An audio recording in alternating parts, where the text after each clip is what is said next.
Yeah, do that. Because did you know that it does not record when you stream? You have You have to to manually do it separately. You have to designate the record. It's annoying. Yeah, I did not know. I think there's a way to set up an automatic. When you There's a click way to. stream, then it records. I did not there's a know way that. to. Yeah, I did not know that either. I'm not a stream guy. Not yet, at least. But we will be. Maybe. Hello, one and all. Welcome to our little D&D game. This is a new game. We are Sin City Chronicles. It is our pleasure to play some D&D for you guys tonight. We'll do character introductions, at the point where we get into the game and everything, but I don't know if we want to go around the table and say what's up. I'm Miles. What's going on? I'll be DMing this campaign. I'm Henry. Nice first episode so far. I'm Stone. It's a pleasure to be here. Very excited. I am Christian, and I showed up late today, and that may be a reoccurring theme. Solid. We've got two others that will join us in later games. They're not able to make it with us tonight, but they will be here hopefully for our next game. We're aiming to play every 2 weeks, Saturday. We'll have a designated time. Just didn't know what that time would be today, given it's our first session and all. Trying to get things figured out. Before we get into our game, there's a couple thank yous that we want to give for some third-party content creators who have so graciously allowed us to use some of their material in this game. The first one of which, everything will be linked also when this gets posted on YouTube. Every link to all of these different sources. But if you are on DriveThruRPG at any point looking for D&D content, make sure you check out Sevensin_Tavern. Sevensin Tavern has been a very big help in allowing us to use a couple of different bestiaries based off of folklore for real life mythologies of different cultures around the world. So you'll see some of that maybe used in our first episode tonight. But definitely throughout the rest of the campaign, because I have already purchased, I think, 4 of them because they are so cool. We have one of the maps, or a couple of the maps you might see tonight, are coming from Mike's Free Maps on dmsguild.com. We're going to link him for sure. Mike, thanks, because your maps saved me some prep time, a lot of prep time. And they're cool. Yeah, they're sick. There's a lot of free maps out there that come gridded and gridless. So Mike's a real one for uploading both of those We for love the Mike. world to use. A lot of other creatures too will be used by the Dark Sun Terrors of the Desert, which is, it's a compendium that is using all of the it takes a lot of the creatures that were in a previous D&D 3.5 setting called Dark Sun, and he created them, or gave them a new life for the 5th edition setting. And so a lot of our game will be taking place in a desert when we start, and a lot of the creatures there will be from that Dark Sun setting, which he gave new life to in 5th edition. So check out Toucan Buzz on Reddit, where the PDF is completely free. Hot. We've used a few tokens in Roll20 from Hollow Our Heroes Next. You can find their Patreon with that same username, or in the Roll20 marketplace. So that is fantastic. And then we have interesting set of survival mechanics from Zero Sias on Reddit, from their own, it's their own homebrew survival mechanics for Arctic regions. And one of the big parts of this world is enshrouded in tundra and permafrost and continual Arctic conditions. So Zero Sias's survival mechanics are going to make traversing that area a little cooler, a little more difficult, a little more crunchy. So, thank you there. Without further ado, let's get into it. I like it. Let's get I in the like game. it. Thank you so much to all those sponsors and resources that we used. Crack a cold one. Probably just red. Probably just red. Let's see how the audio's doing. Hey, how's that audio, boy? Let's see who's redlined already. Everybody. Are you ready for Also, the thanks ASMR? for all current viewers. Thanks for tuning in. Indeed. Let me see. I don't know if I can get an active count. Maybe. Live. Looks like we've got Erd Looks in like here. we've got stream elements. Welcome, Stream Elements. Welcome. We've got Erd and Dom in here. Fatty Ripples. Heck yeah. What's going on, guys? Good to see you. All right. Lettuce. Burger King foot lettuce. Let us hop into it. This campaign takes place in the Fractured Expanse setting. This is a homebrew setting of a very tumultuous region, defined by conflict that has happened many thousands of years ago. Each culture in this world has a different interpretation of what transpired to wreak such havoc and tear asunder the very foundations of this world. Let's get a little music going.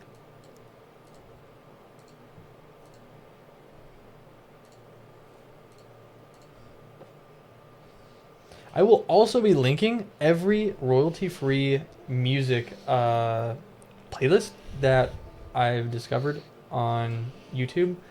It's pretty hard to find quality royalty-free music out there, and these guys have delivered. So thank you kindly. Heck yeah. Definitely an essential element to a awesome, D&D experience. Can't get canceled. Episode 1. Can't get canceled. To the dust. Until we do. So yes, the Fractured Expanse. Many thousands of years ago, what is clear between all these different cultural interpretations of why this landscape is so tumultuous, there was some battle between gods, their children, and mortals. Whichever interpretation is correct, or perhaps none of them, the results are the same. We have a world in which everything is constantly changing. The environments are extraordinarily harsh, from the permafrost, tundras, and the steppes in the north to the blistering hot expanse of deserts to the west, and the drop-offs that fall into the center of the world and out into the cosmos, into the northwest themselves with the wastes, and a sea to the east that remains unexplored for those who venture out there, never fully return. I will at some point in the evening share the screen, and I will thus share a map of what the world looks like. But we're gonna dive into where things are right now in the game. In the western continent of Kavalach. Kavalach is a vast desert region, a landscape marked by different, almost as if the tectonic plates themselves were jutting in and out of the landscape at different variations of height.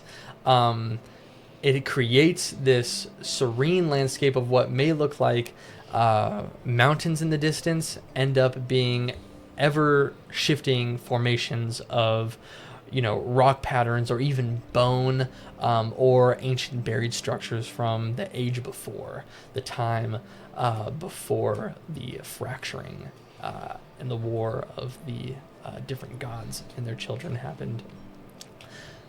we begin sailing along the northeastern coast of Kavalach. This coast is home to the Mad Sea, a gigantic sea that rests within the middle of this world, a very precarious sea to traverse. And we begin aboard a pretty small vessel, the Malvern. The crew of Captain Sky and a couple of other travelers that are there for their own reasons. It is nearing dusk, getting kind of towards golden hour, as you guys are traveling up the coastline. About a few, maybe a few thousand feet away, is the coast of Kavalach. Captain Sky tries to stay as close to the coast as she reasonably can, for always having visual of the coast ensures that she won't get lost amongst this mad sea. Let's go ahead and start with Christian. Would you like to introduce who your character is, what they look like, and what they might be doing right now as the sun begins to set on this, what would be the equivalent of autumn, is kind of where we're at in the world right now. A cool breeze coming off of the Mad Sea, a warm breeze coming from Kavalach, both lapping at you guys. The crew right now is a bit enticed by a couple of different items that they had picked up on your guys' most recent trade. I should say that this vessel, the Malvern, a ship of about 20 feet, a little bit maybe longer in length, single mast, very small, crew of 5 consistently. You guys have been traveling from coast to coast, acquiring different wares, trading for your guild, to please the ultimate guild master, that Kraken, who will require its dues at the end of the year. But a couple of the items that you guys had just picked up, they're pretty distracted with right now, and there's a bit of a hoot and holler happening on deck with those things. But go ahead, introduce your character and what you might be doing right now aboard the Malvern. Yeah, totally. So we're going to be talking about Vess. He's also known as Vesper, but everyone just calls him Vess. He is going to be probably about, 5'10", pretty standard height. He's going to be, skin's going to be a little bit darker for being out in the sun most of his life. Going to have like a bandana-esque thing over his head right now. His eyes currently are going to be bloodshot. He is going to be smelling like some stale tobacco. He's going to also be probably laying in one of the hammocks that he's probably been told to take down, but he actually put back up. And he's going to have a large bottle of alcohol next to him, and he's going to see the commotion going on right now, and he's going to look over at the sea, see if the captain's paying attention to him, and then he's going to take a big swig, and then he's just going to lay it out in his hammock and just stare at the clouds above, changing colors. You looked over to see that the captain might have been minding you for, not doing the task that she had given you. And you see she's very preoccupied with something that Old Man Willie is doing. It seems that one of the things that had been acquired in this trade was a ring of jumping. And so Old Man Willie, in all of his years, is jumping 20, 30 feet in the air right now. Well above the height of the ship, almost out towards, its very tip where the figurehead is, and is getting really, really closer to the edge, and you just hear the captain kind of yelling after him. He's your helmsman, and that means he is not at the helm right now.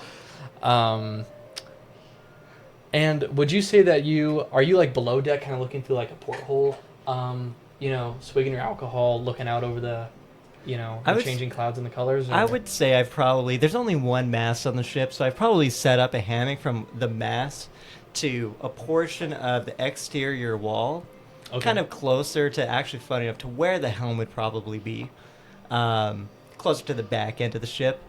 And that's, especially because it's probably slightly above, so I can kind of look down and see what's going on.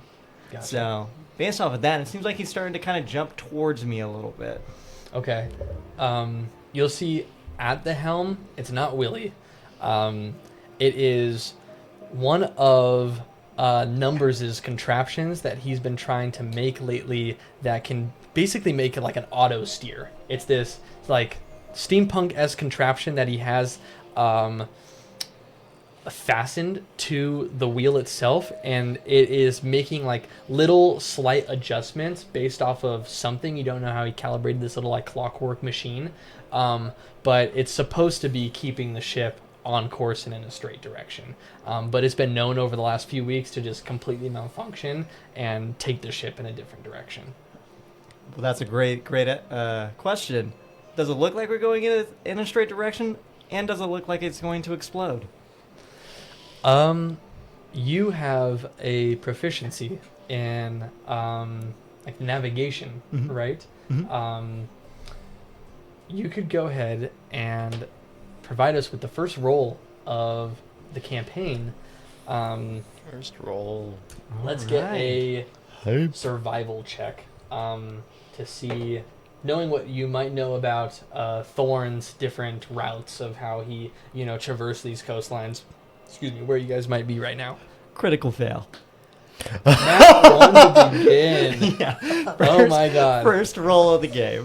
You take a couple swigs. You see old man Willie, like just jumping around. The captain yelling after him. See the contraption. Don't give a fuck. Yeah. No Take a couple more cares. swigs. Lay back in the hammock. The world. You don't know. Is it the world spinning? Is it just the ship swaying back and forth? Who knows? Yeah, if that's the case too, I'm probably just looking and wondering now, when is old man Willie gonna actually like hurt himself? Because I know it's bound to happen sooner or later, and then I know I'm gonna have to end up dealing with that. So I'm not even paying attention to where we're going or how we're getting there anymore. Could not care less. Because not my problem.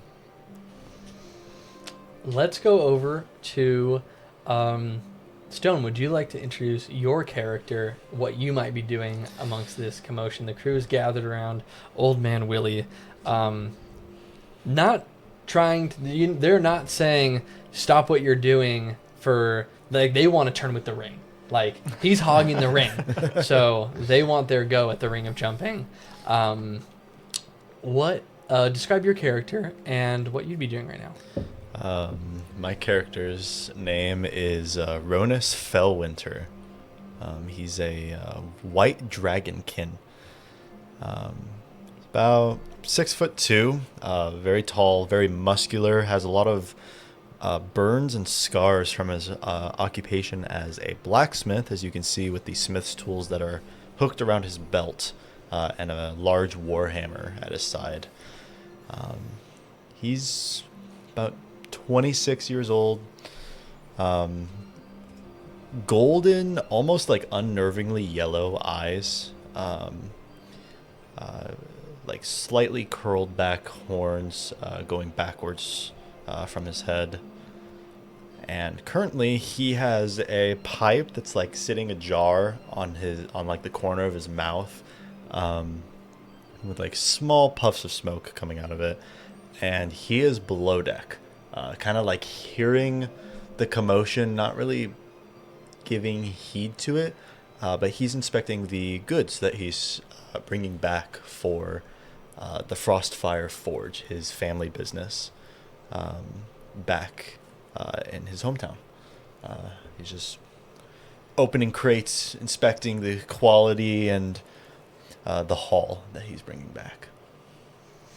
And of the different kind of like materials you think you'd be bringing back right now, is it like a lot of different like metals, like alloys, or what are you thinking that you had just like secured a nice deal with? It's a couple bundles of like good quality leather, a couple of ingots, alloys, a bunch of scrap metal to melt down, and then a very small amount of gems that aren't worth much, but are used to like be the inlay on like a hilt of a sword or like the centerpiece of a shield, where they can take a hit, but not really get damaged. You're there going through your things, and I'd say the most notable thing down in the hull of the ship, aside from all of their different cargo, you see that they try to keep it organized based off of the location along the coast that they pick it up from. And sometimes they're like, some people have them sorted into different categories of things. Food supplies over here, maybe different furs and things that come from creatures over here. The one thing that stands out the most down here is the captain's clockwork dragon that she had bought. I believe it is a large creature. Let me make sure. Nope, it is a medium construct. But it has not functioned at all for the amount of times that you've been on this ship with these guys. And Numbers, the Dreamborn, is always trying to work on it. It was supposed to be able to keep guard of all the different things that they, trade for down here. But right now it just sits there collecting dust. I'm gonna look over to it, like half wonder if I could do anything to help it work, and then keep going back and inspecting the goods, making sure I got everything in order for when we get to port. As I'm like taking a puff at the pipe, like a little bit of like ice breath like comes out the other side of the mouth, just as I'm inspecting. You finish up inspecting, and you see a little rat like crawl up to the like sniffing around, and it crawls up to the clockwork dragon, starts like biting on the metal a little bit, and you see it skitter away in between the floorboards, down to somewhere, some crevice, nook and cranny of the ship. Once I'm done like inspecting everything, I'll go ahead and close the crates up, toss like the leather cover that was on them back on it, and we'll go ahead and head upstairs, stretch my wings for a little bit. Well, the skies have pretty much just been yours on this journey since no one else can fly, but Old Man Willie can join you 30 feet up in the air right now. No one knows his age. He refuses to tell anybody, but he's jumping around like a young man. Just looking up, just wonders never cease. You could swear with each land you hear his knees maybe pop, or like something in his body just pop a bit. Old Man Willie has a single tooth, and it is shining bright right now in the setting sun, as he is nothing but single tooth, grinning as he's feeling life in a way that the man hasn't in a while. Drexy, the blue dragonkin, keeps trying to like fly up and grab him, but he's being a little dexterous in the air too. He's being a slippery little fuck, and she's just begging him for a turn. All the while the captain is yelling out like, "Who's steering the ship if you're not?" That'll bring us to Henry, your character. Please introduce your character, what you're doing amongst this ruckus. Well, I'll be below deck. Oh, in fact, I'll be below hull. I am. What would you call them? What was the race called? I think Homaris? it is Homaris, indeed. I'm a Homaris race, which is essentially a bipedal lobster folk type person. I am on the hull of the ship, beneath the waves, cleaning up barnacles, eating them, storing them in my little pouch, along with my companion Mel. I am kind of more of a... the character's name is Prowit. Prowit is kind of bipedal, but also has a series of legs in his abdomen in case he wants to crawl, like, typical of a lobster. He's really dark brown, almost black, muddy, with kind of patches of lots and patches of orange and red all around him. So not particularly interesting. And he's got these big eyes that come out the side of his face, come out the front of his face and like turn out toward the side. And his companion Mel is much more colorfully decorated. His carapace, he is shades of dark blue with like white speckles here and there, along with teals and like black and white stripes around creamy orange centerpieces. He is doing the exact same work as I am, and we're communicating underwater with our little clicking claws. His are very, very small. Mine are kind of like those big lobster claws you'd expect to see in like a Red Lobster commercial.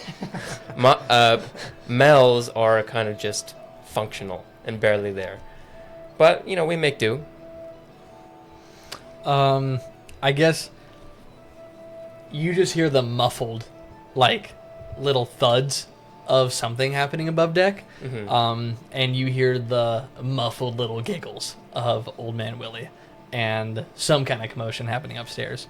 But, like, you're essentially feasting right now. Like, it's very yummy. Whatever you picked up along the coast of Kavalach, we've got some good barnacles here. Well, yeah, I'm certainly going to have a lot of mussels and barnacles for whatever I'm cooking up when I get back to town.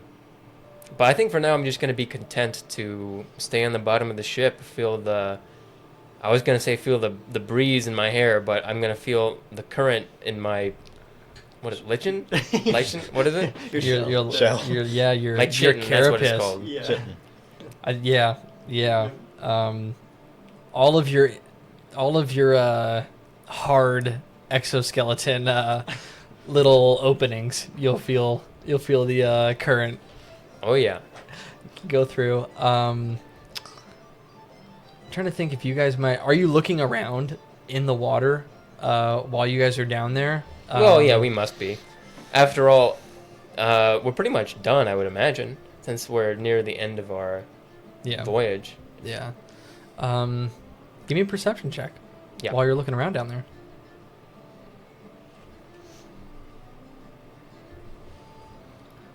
While he's doing that, I think I'm going to start positioning myself to... 7 total. To catch Old Man Willie, because I feel like he's getting closer to the edge of the boat. Okay. I'm just watching. Watching. I'm headed up to like where the helm is. Just gonna be watching the water and just like keeping an eye on what's happening, but not really paying attention. Okay. Did you want my passive perception or an actual check? Well, it's too late now, but in the future. Well, if you were actively looking around to see if you could perceive anything on the water, then I would say a check. Okay. That's funny that your passive is higher than whatever you just rolled. Gotcha. Yeah. The most notable thing while you and Mel are clicking away, talking about, I imagine he's kind of excitedly talking about all the different things that he thinks that you guys can cook together, with what you're collecting now. And what you notice is a small group of what are called abtu, shining fish, start swimming up alongside the boat. And these fish to be, they're golden colored. Their scales sort of reflect any kind of light that comes off of them, so they're always kind of like sparkling and shining. Sure. And they're most notable for if any danger they sense approaches them, they give out a cry that everyone around them can pretty much hear. So they're like the little alarms of the sea. Right now they're silent, and they just come up and feel safe swimming against the side of the boat with you guys. How do they taste? How do they taste? Would I know that? I imagine I would. You probably would. Are they Let's edible? see.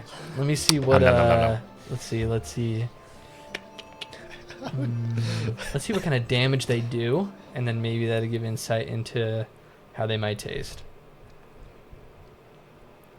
You're asking the right questions. Yeah. They do radiant damage, so pretty heavily. Also, how big are they they? taste divine. How big are they? Because whenever I see a fish on TV, it's like, okay, yeah, whatever. And they're like this fish is 5 meters long. This Yeah. fish is tiny, so we'll say Like a foot? about yay. Foot and a half? All right. Yeah, the largest probably around yay, but you know it's a tiny fish.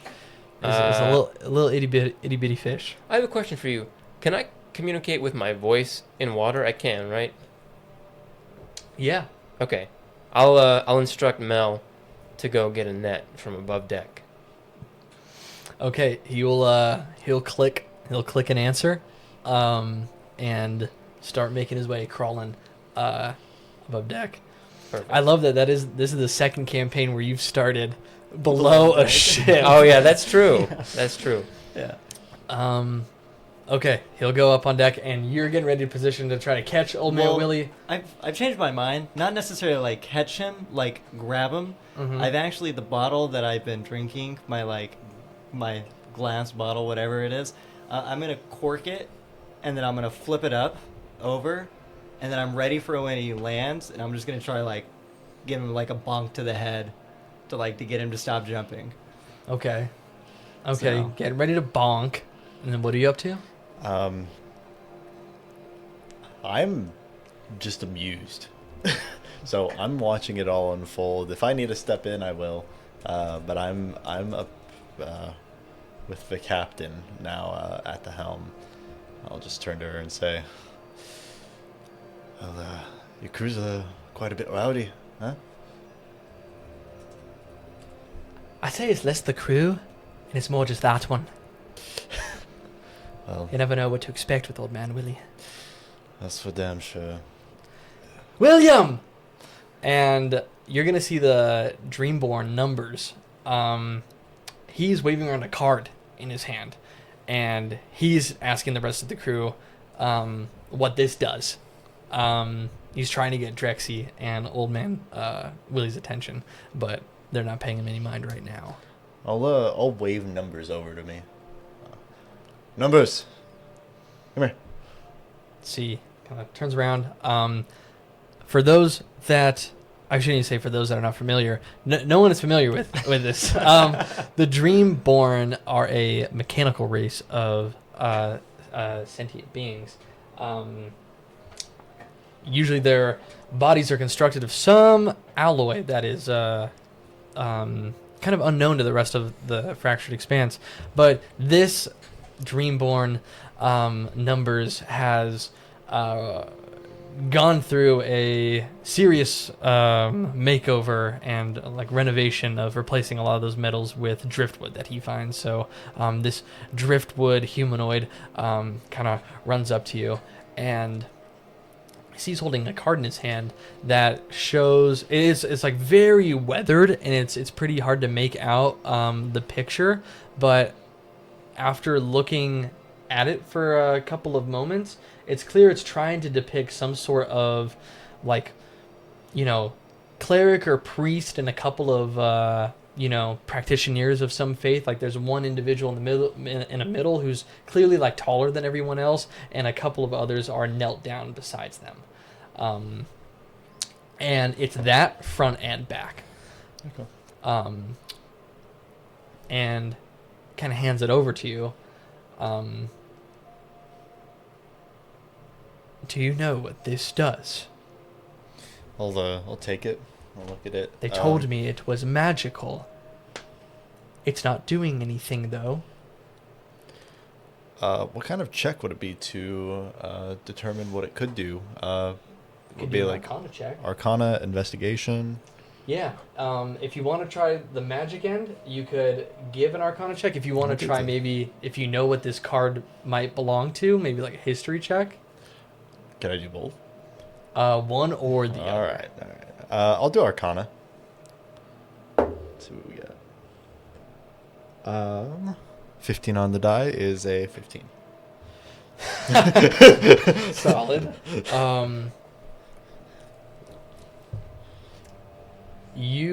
What does an Arcana check look like for your character?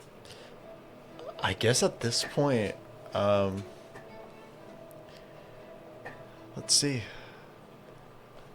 I feel like the edges of the card will almost freeze a little bit as I'm holding it, and then just melt away into like this powdered snow dust kind of thing, as I'm trying to sense like where this magic comes from. What is it? I'll look at it. What do I get?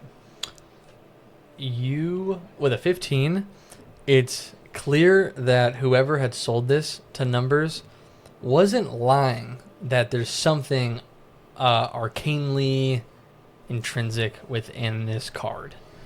You've never seen a card that just has some sort of ornate depiction of, some religious, figures before. Without any kind of like identify spell or detect magic, you really won't be able to glean too much more. But there is something inherently magical about this card. You have no idea what it will do though, or how to activate it. I'll hand it back to him. I'll say, I mean, it's definitely magic, but I don't know what it does. Don't know how to activate it. Maybe a command word of sorts. Play around with it. Just be careful not to blow yourself up in the process. The merchant lied to me, didn't he? No, it is magic. I just don't know how to activate the magic. Captain, he lied to me like they lied to you about the dragon. I've been trying to fix that fucking... He just goes off and he storms downstairs. That fucking dragon, and you just hear him continue. And you hear the card like kind of like flop on the deck. He throws the card on the deck. I'll go grab it. Okay. I'll keep it in my inventory. Add a priestly card to your inventory. Fortunately, some folks back in town that might be able to help understand like what it actually is. Yeah. At this point, I think I'll take to the skies. From like 2 small slits in my armor, massive white wings will unfurl. I'll take to the skies. I'll like be hovering like slightly above where Old Man Willie is jumping, but like 15 feet away, closer to where the sails are. Okay. Just to stretch out a little bit. You're getting ready to bonk. Old Man Willie's jumping up. You see like both now you and Drexy are up there, and you see like she's like out of breath. And her wings are a little bit more torn up than yours. You see like one of her wings has like a claw mark through it. So it seems like she requires like a little bit more effort to stay up in the air, and she's panting.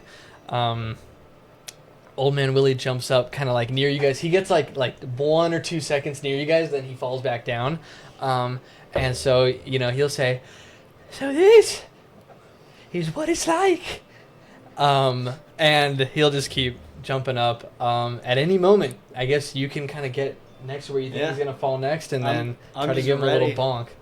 I'll just quickly say to Drexy, right? Yep. You need some help?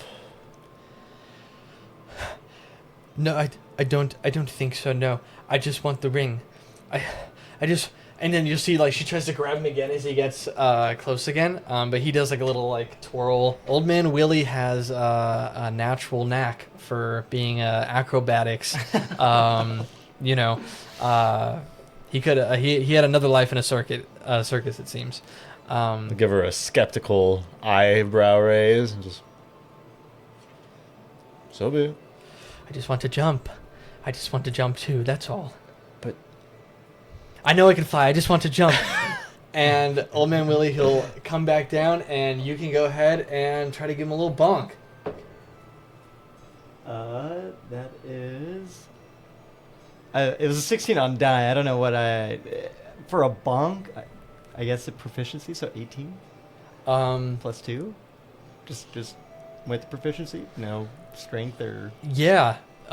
We can say that... Well, we could say it was an attack roll. Okay. And so you could add your strength to that. 21.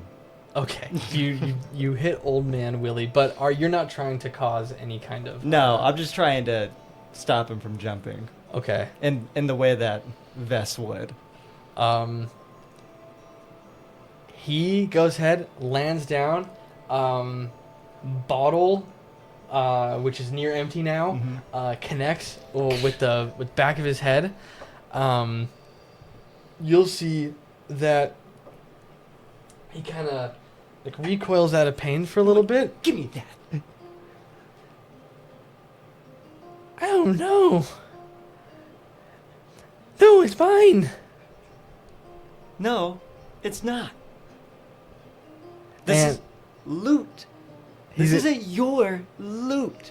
He's gonna go ahead, take a look at the ring. You see, it's just like a bronze band,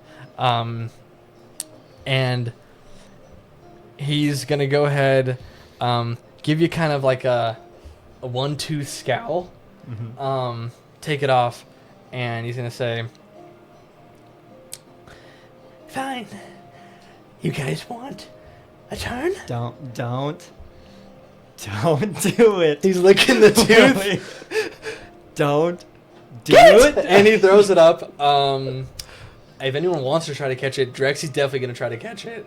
Anybody else who wants to try to catch it can make a dexterity check, an acrobatics check to see if you can grab the ring. Drexy will make hers. Yeah. I guess if That was a hell of a red line, by the way. I bet it was. I bet it was. yeah, I guess yeah. I'll try catching it. I'm not jumping up for it though. I'm just I'm waiting for it to come back. or Oh, fall.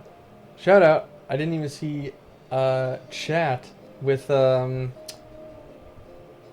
You'll have to correct me if it's Gary or Garai, the individual who allowed us to use all the different bestiaries.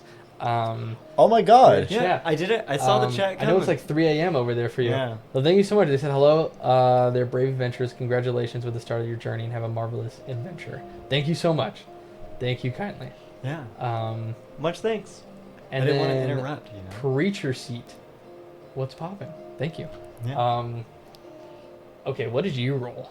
Oh, I haven't rolled yet. Okay. But I will. Oh, it's pretty good. 17 plus acrobatics plus 3. So Okay. 30, 20. Are either of you're down? I'm watching. Okay. I'm waiting to see if she just completely whiffs given this golden opportunity. Tosses it up. She's trying to keep an eye on it. Loses it in the glint of the setting sun. Goes to reach out. Finds no purchase. You're drunken, I'm kind of just- stupor. Like you kind of like, make your way over to the I just- rail, I just have my almost like hand full out. off, and then reach out, and it lands in your hand. Luckily, as you slipped on, maybe your own alcohol of your own spill. I probably would like throw up over the edge as well after I catch it. But it lands in your hand. A ring of jumping. I like it. I'm just gonna hold on to it for right now, but I'm gonna go put it back into the loot stash, and I'm gonna say, old man, get back to the helm. Numbers is not as the wheelman of this ship. Thingamabob's steering the ship, though. The Thingamabob's doing it. Are we even going the right direction? I'm sure we are. You may want to go check.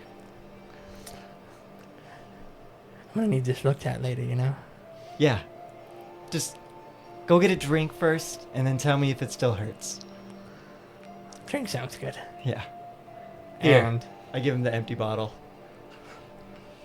he's gonna go ahead, think there's, a drink in it, goes for like a last drop, shakes it out, I'm already gets like a walking couple away. of drops. And he'll go to fill up his cup. At this point, Mel would have grabbed the net and come back down. The fish still kind of swimming in and out of your guys' view down below. Is he in full view now? Mm-hmm. Um, I'm walking down the steps now to. Can I do a perception check on him to see if I recognize him? Yeah.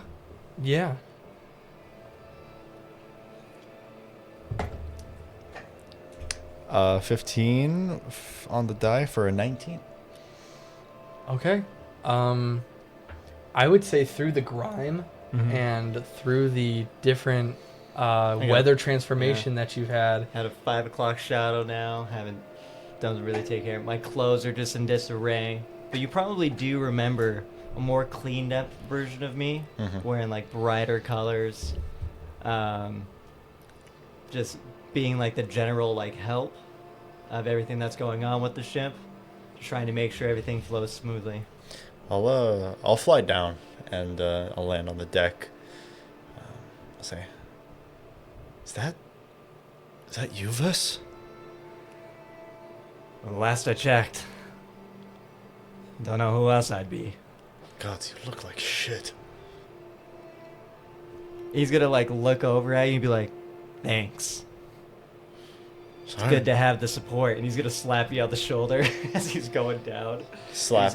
He's gonna burp a little bit and be like, Slap just "Sorry." solid scale mail. I'll just say, sorry, just telling the truth. Where's Thorn? I'm gonna stop and not really gonna say anything actually to that one. I'm gonna just say probably best if you ask someone else. As I now rummage for another bottle somewhere, probably within crates or something on the deck. Even if it's in the treasure area too. I'll look there too. The two that were also down there, Old Man Willie and Numbers, would have also kind of stopped what they were doing momentarily when you said that, to catch into your peripheral, and then would have gone back to whatever they were doing. Okay. I'll take the hint. I'll offer you my pipe, which is still like semi-smoking. I'll take the pipe and I'll just pull out a sheet of of leaf that's a semi-vine that's pretty local to the area, and I'll dump the portion of the pipe that hasn't been smoked yet onto it. I'm gonna roll it up and then just light it and walk away. And then I'll give you your pipe back. I'm like, don't need this anymore. To each their own. And now I have a ring. I got a rolled up vine in my mouth. And then I also have a new bottle. And I'm making my way to the captain. I'll head downstairs to Numbers. Gotcha. Okay, we'll resume down under the ship. All right. All right. When Prawit sees Mel, I'll call out. Okay, Mel. Mel, okay, come here. I want you to do it like this. All right, Mel, you see? Give me the net. Mel. I want you to stand here, okay, Mel. And I want you to drop it on the fish, okay, Mel? Malone? He's like this close to you, too. Yeah, I'm like inches. Our faces are inches away from each other. He's nodding. Okay, Maloney. When I get behind them, I want you to drop the net so I can catch it. Are you ready? Are you ready, Malone? Melvin. Are you ready? Let's go. All right. So you're the one who's going to be casting the net? He's going to cast the net. I'm going to catch it from behind. Okay. Because I imagine when he drops the net, it's going to drag A little bit. Yeah. like as we go in the current. Okay. He is going to make a check to see if he can go ahead and I guess snag a couple of them in that net. And then I guess I'll have you make a follow-up check to see if you can go ahead and grab a hold of it with the fish in there. Yeah, before we lose it or before it sinks or anything. Let me see what he's got the bandit stats. So let's see. Mel. What does he add to his dex? +1. Okay. 18 on the dice. Let's go, Mel. Let's go, Okay. Mel! Let's go, Mel. Crazy roll, Mel. He had a better first roll than I did. When I'm making What's a the dex, follow-up? Yeah. Make a Sleight of hand. sleight of hand check. That'd be indeed. 8. That's 8 for me. Okay. Mel goes ahead. He listened to every direction that you had very clearly and dropped the net perfectly, so it dragged a little bit on the hull of the ship. Caught a couple of the Abtu by surprise, and let's see how many were net. 5 of them were net. You go out to reach with your claws, though, and their rapid, like, swimming around and trying to get out of that net quickly changed the position of it. So now you missed your grab, and there's a couple more moments to, I guess, get them, because you guys are on the moving ship. So Yeah, would I have to dive off of the underside of the hull? And would it be feasible for me to get back on the ship, or is that totally unrealistic? Realistic is if Mel holds on to you and gives you a little bit of space to jump off the ship, and he can try to see if he can hold on to the ship. To give you that, room to go grab the net. I think he's just gonna watch it go by, like watching a car go by the street. I think he's gonna take his loss. Mel's clicking away. I'm sorry, Mel. I'll do better next time, Mel. Here, come here. Have one of these. I want to give him a barnacle out of one of my salty pouches. You'll see the claws. Within the claws are a couple of different limbs that resemble weird fish fingers, and they come out of the claw, and he picks it up and through his little antenna puts it into his small little mouth. Did they make a noise when they got caught in the net? Did they make a noise? They definitely did. Okay. They absolutely did. They sense danger immediately. And let me see exactly the kind of noise they make. Danger is near. Its cry splits the air like thunder. Okay, so it was a very loud sound underneath the water, and perhaps you guys in the boat, you definitely hear some kind of like thunderous sound from beneath the boat. Would we recognize that as bad? You could give me a nature check to see if you know about those creatures. You did say that their cry literally just means danger. Yeah. I'd like to do one as well. Yeah. Okay. Please do. I'll make one for nature? the captain as well. Yeah, nature. -1 net for the crew. Minus 1 there. Yeah. 16 for nature. 14. Wow. Okay.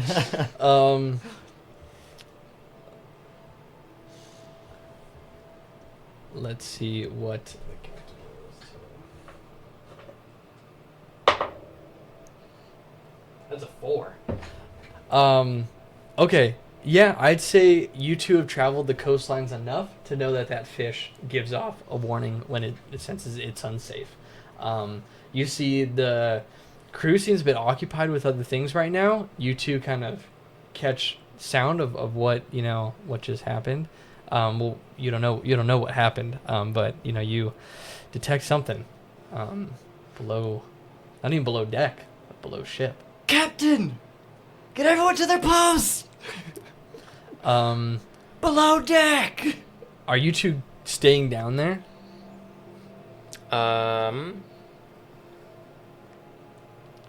Before I do anything else, I want to take a look. I imagine it's now quite far behind, but I just want to look out at the net as it floats away. Anything else going on?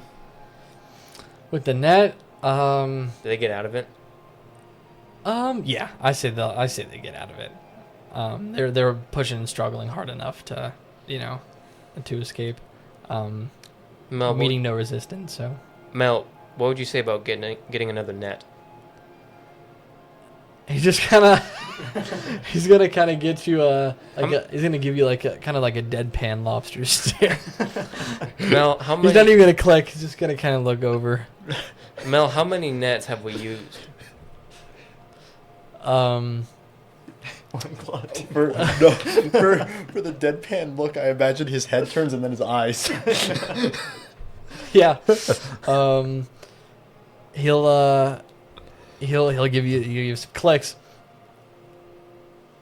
1 second. I'm gonna go into my pocket and collect more barnacles and hold them in my weird hands. They're like, show me how many we've used.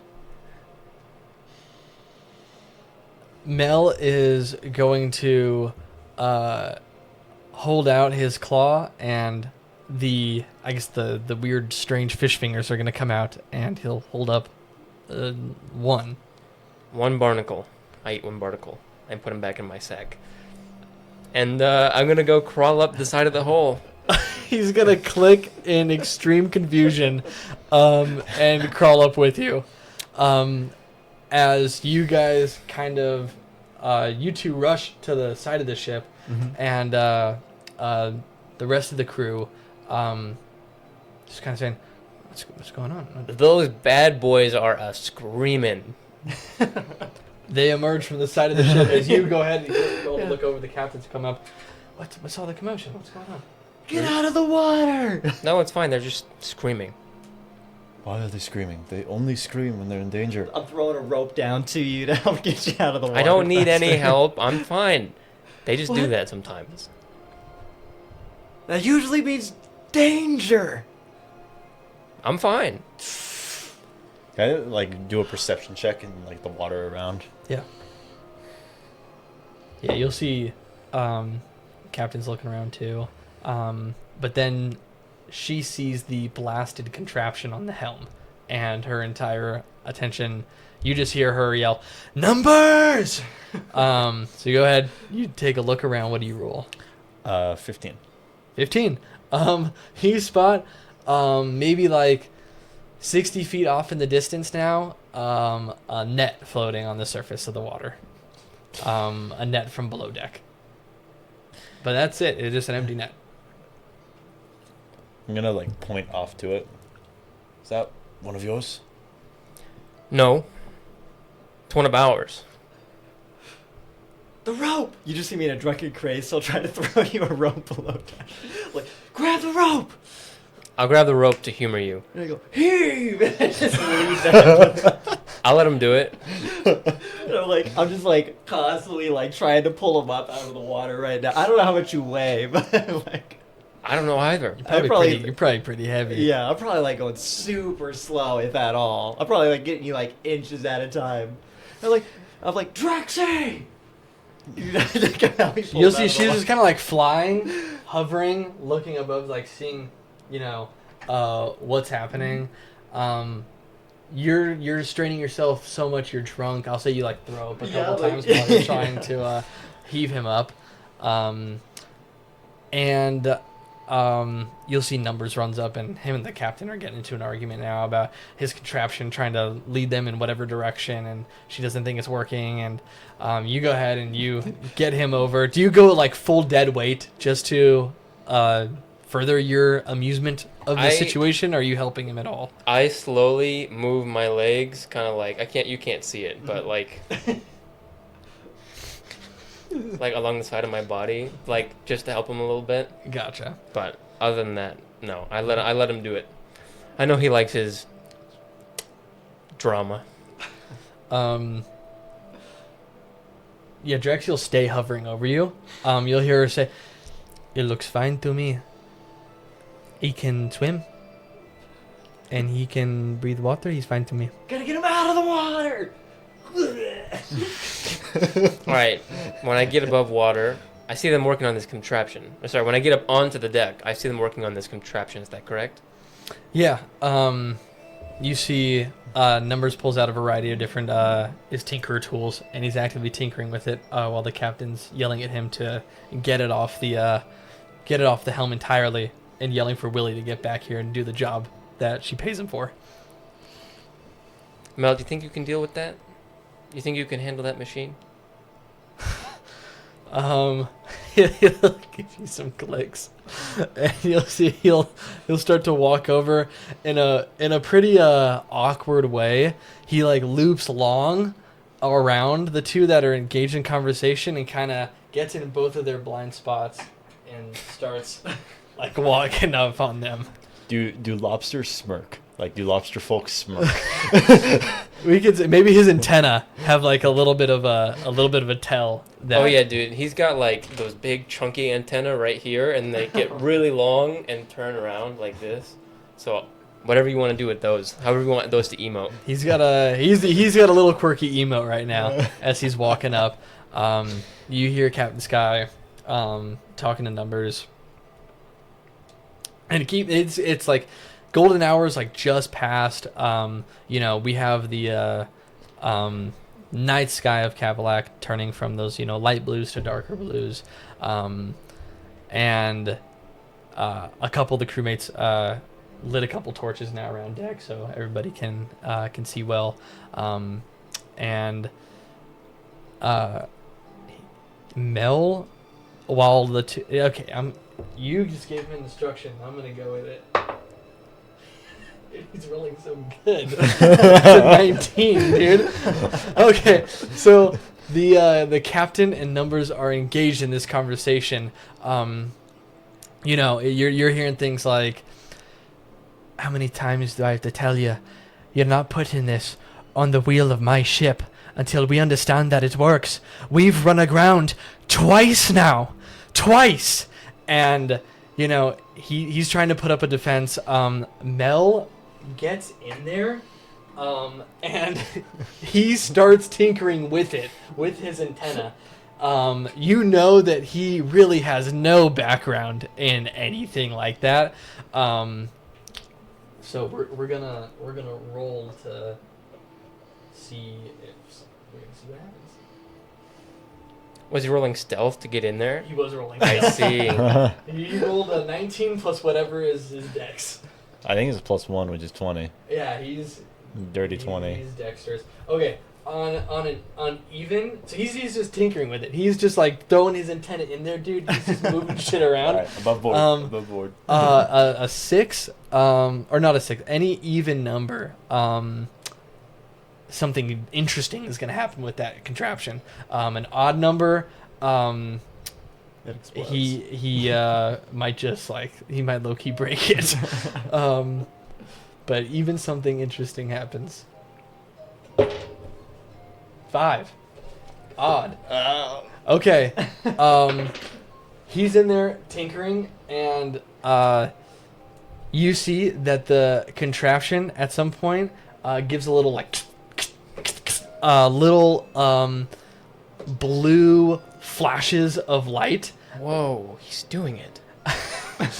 And it smokes just a little bit, and you can see it loses its grip on the wheel, and its strange clockwork connection it had down to the rudder, and kind of fritzes a bit and drops to the ground and breaks into a couple of pieces. Guys, he did it. He got it off the wheel.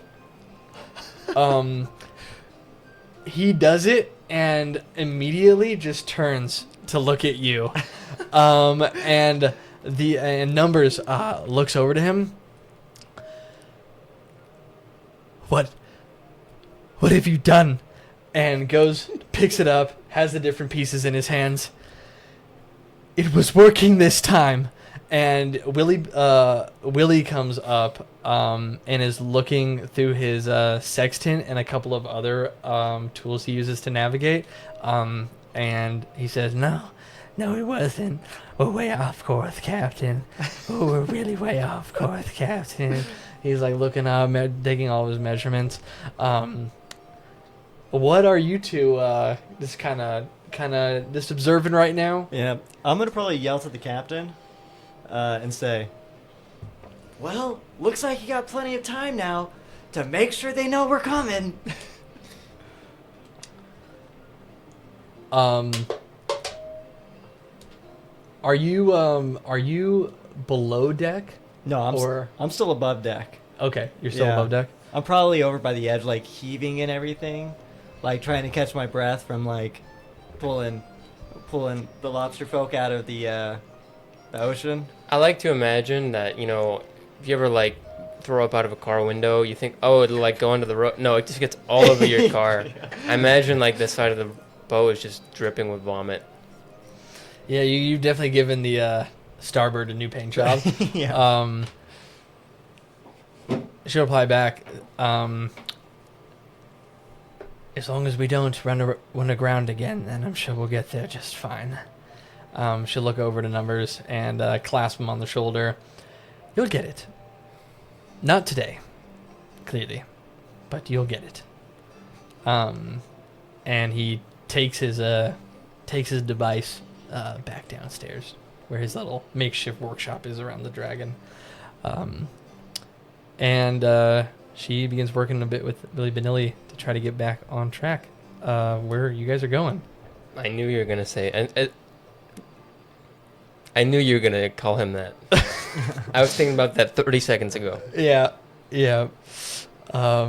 You've heard him referred to as Willie Benilli. Yeah, but you for don't sure. say it Old the man same. Willie. You don't say it the same. Back in the day, you were like, Willy Piniti. Yeah, maybe that was Willie back in his day. Now he's just old man Willie. Fair enough. But yeah, so night approaches and Captain's trying to figure out maybe exactly how far they veered off course or not. Mm-hmm.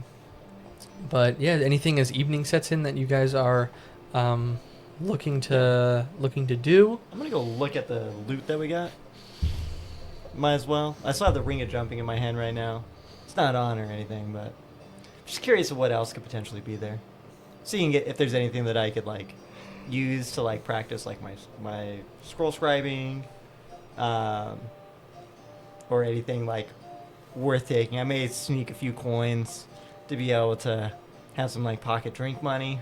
So I would say with the different wares that you guys trade in, you know that like any kind of money of that nature just wouldn't be laying about in that section, you know. Just wanted to check. That would be like maybe some like specified lock chests that you guys keep all of the the crew currency. Mm-hmm. So you'd have to Put in some effort. break in there and steal from the rest of your crew. But in terms of the items, you can go ahead and give me an investigation check. Okay. How drunk are you at this point? I would say I'm like slightly starting to sober up because I just threw up a lot. Okay. But, investigation 19. Wow. Okay. I was surprised by that roll as well. Yeah. Let me see what you might be able Just to wait till I have to do glean. some insight. What is you're a scroll Yeah, scriber. that I am. Um, Scroll scribe. Scroll scribe. And we are using the Kibbles Compendium for crafting. I will also link that. Super cool that we get to use something like this. Okay, let me go to the Scroll Scribe table and see what you might be able to find there. Okay.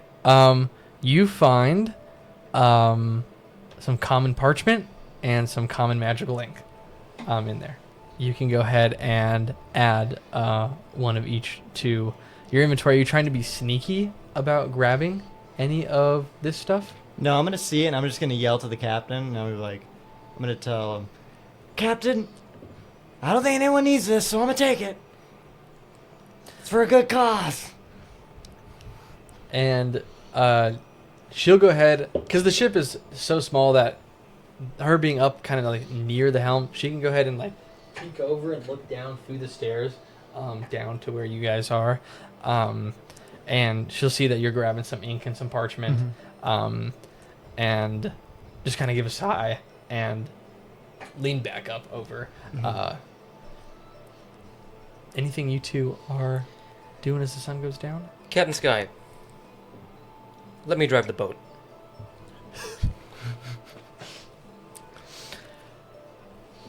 That's a new one. I know how to What- do it. What on this beautiful evening has inspired you to want to helm my vessel? I've just been thinking about it, and I think I'd be good at it. Thinking about it. I have the tools I need. Have you ever steered a ship before? Well, how about Mr. this? I can tell you where to go. Get us back on course. That might be extremely helpful. See? Innovators, you and me, we got this. We can get us back on course. Okay, surely. She'll pull out some maps that she has of the coastline and she'll point out where she believed that she was before the device was put on the helm, and perhaps have some calculations about where they think they might be at right now. They went a couple more, like another 1,000 feet in a different cheering direction, kind of heading towards the middle of the sea. But they're not that far off from the coastline right now at all, so it wouldn't take too much correction. You can give a survival check, and see if you can kind of help them out with the directions. Can I use my navigator's tool? Absolutely. So survival would be wisdom. Indeed. I did that in the chat. Did that pop up? There it goes. 18. 18. Okay. You are able to clearly determine where you guys might be at right now, down to like a couple mile radius, and give direction on, because now you guys are looking like you're gonna start sailing into fog soon. So knowing where you are and what direction you guys are supposed to be going, it's kind of more important than it has been for the rest of the day so far. You go ahead, get to that point where you're pretty confident on how to kind of get back near the coastline, and you guys set course for that direction. Awesome. Now I'm going to turn to Captain Sky and be like, all right, you're welcome, but now I have to go fishing. Fog's coming in, better fish come out. You know what I mean? Master Hamaris, I did not know that you possessed those skills. Thank you. Of course. Anything for the captain. I'm going to go get my rod, and I'm going to dangle it over the side of the boat. I'm going to cast my line. Okay. I'm just in the background, just kind of watching. Just slightly impressed. You can go ahead and Should we dig into Fishing the check? new rules? Or fishing check.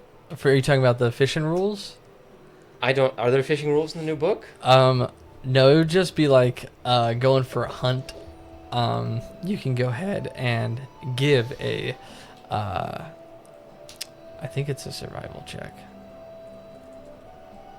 Let me see. For hunt game? It's a wisdom check. Jonathan is requesting a bro check. It's got DC you. 12 to hunt game. Let's see what else. Gathering resources. Dexterity or wisdom? Yeah, survival.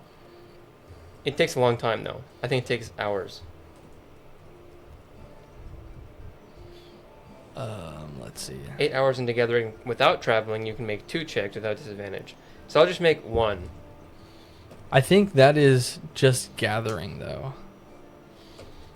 Okay. Not hunting. Let me see. Well, on page 23. Oh, hunting is within the gathering. Yeah. Slow pace for more than 8 hours. Dedicate 8 without traveling. Okay. So disadvantage on the harvest of anything that you find. I get I see. disadvantage. Yeah, but Because I'm not traveling. I'm just on a boat.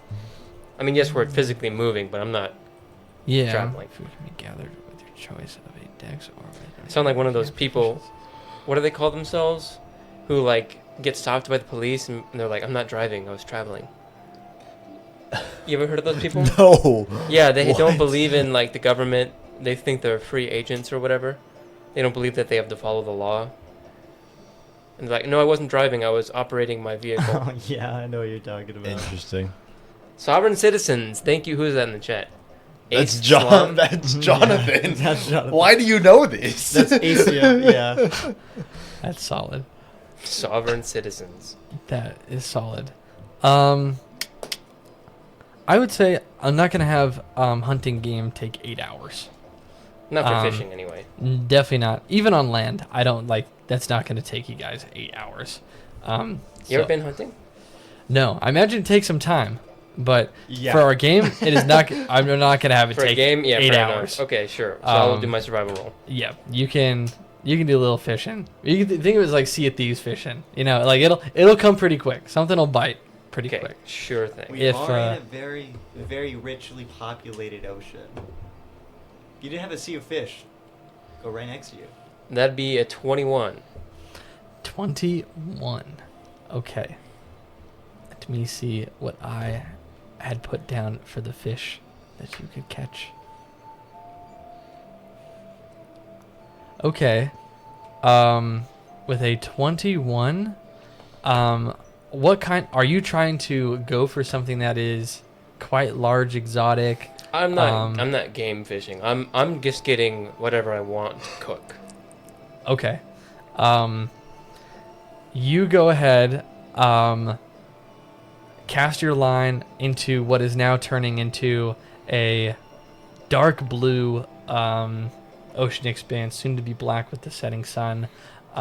You can only see into. I forget if I gave the Hamaris dark vision or not. I don't think so. I can check though.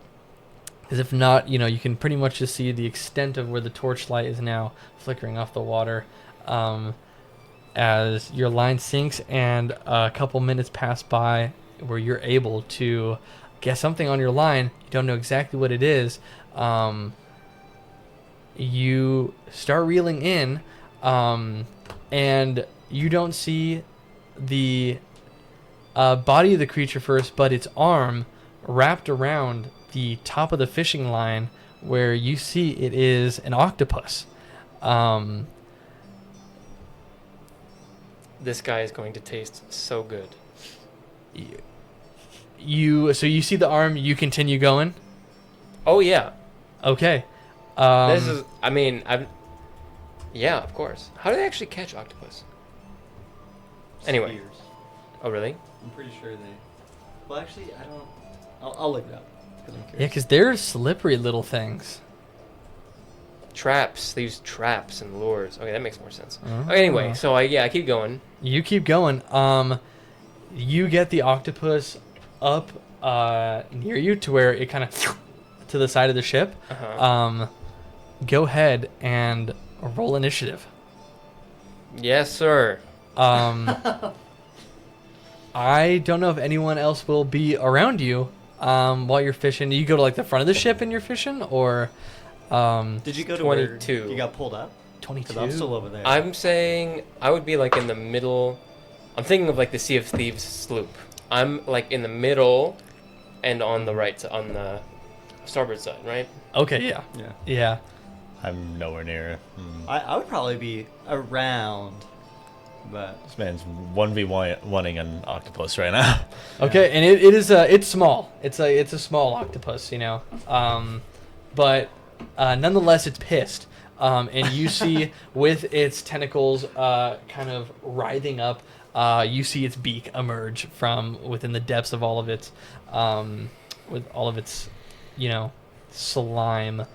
And you go first. You rolled very high. All right, I'm gonna lean over the edge. I'm gonna pull out of my belt my trusty belaying pin, pinhead. It's brass and tarnished with a green patina, and I want to just lean over the edge and hit it as hard as I can on the top of its head to destroy its brain, and so I can eat it. Okay. you're going the right way. Give me a attack roll, and then also if you can explain the device that you're using, since we did not know what that was until we had to look that up, because I'm sure no one else knows what that is either. What is it? I forgot the name. A belaying pin. Belaying pin. It is used to belay ropes. That's all I know. Yeah. Oh, that's weird. That a global modifier is on for bless right now. Yeah, I don't know. I tried to turn it. Oh wait, can I do this? Okay, I'm gonna keep my roll, which is a 19. Also, I dealt maximum possible damage. That's crazy. Well, we'll say your roll's a 16 because you don't get the 3 from bless. I don't know why. No, I didn't. That Okay. doesn't come in. Oh wait. Yeah, if you. Oh, you're if right. you Okay, hover well, over still, it. it hits an octopus. Oh, that definitely hits. I want to. All right, cool. Yeah, so I definitely hit the octopus. I deal 10 bludgeoning damage. 5 is the second roll. And I imagine if it dies, that it does the thing that squids do, where they immediately lose all of their pigment and just like turn blank. It had 3 hit points. So you easily, one whack, well centered, you know, Good rolls. knocks that octopus into an afterlife. All right, well, And Suffice to Mel say- is clicking with excitement. suffice it to say, I'm gonna start cooking, and I'll let other people do whatever they want to do. I imagine I will probably get interrupted, but that's okay. We can do a. Let me do the gathering table. You can harvest from this creature. And let's see. There's forest, desert, grasslands, marsh, and mountains, but no ocean. There is the shore, though. Oh, there's shore. Okay. So go ahead and roll a D100. Stone has a D100. I do have a D100 Nice. Oh, it's hunt game. Right? Damn. Yeah, because it's just a Shore. Okay. low-level kind of creature, so you don't even have to make a harvesting like check. For those viewers who have never seen a D100 before, it's a ball. We got a ball. Bro, this thing is. Every time we do this, it's like We've got the Just D100. you have to roll it in the tray. Yeah. All I've said is, I did roll one time on that same D100 to elect a party member I don't to even be know an what that emperor. is. It did happen. 2. Whatever the top one is. A 2? Okay, it's a It was 2. 2? Yeah. Which means fresh you get ingredients. fresh ingredients. Perfect. I'll go see what I can do with that. Hell yeah.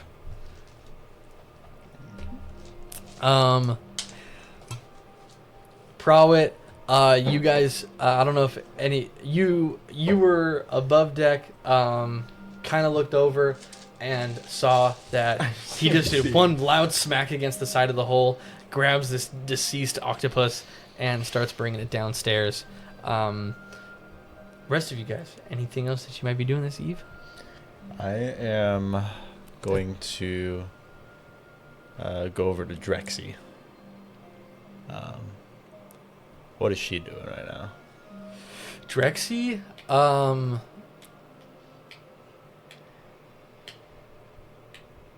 Drexy is, so she has an instrument that kind of looks like a guitar, and she is horribly out of tune, but trying her dearest to strum chords along to some song that she's trying to hum, but that's also out of tune. So it's two different out of tune things. And old man Willie is trying to convince her to lay off on the vocals for the rest of the night. But she just keeps going. It does not sound pleasant. But yeah, she'll be at the front of the ship with her legs kind of dangling off, doing that. Can I Then- just say, it starts to grow on you after a while. Don't worry. My mum taught me this song when I was but a little dragon, and she continues, and it's god awful. You can't even discern like what she's saying at some points. I doubt it. And I'm gonna go talk to the captain.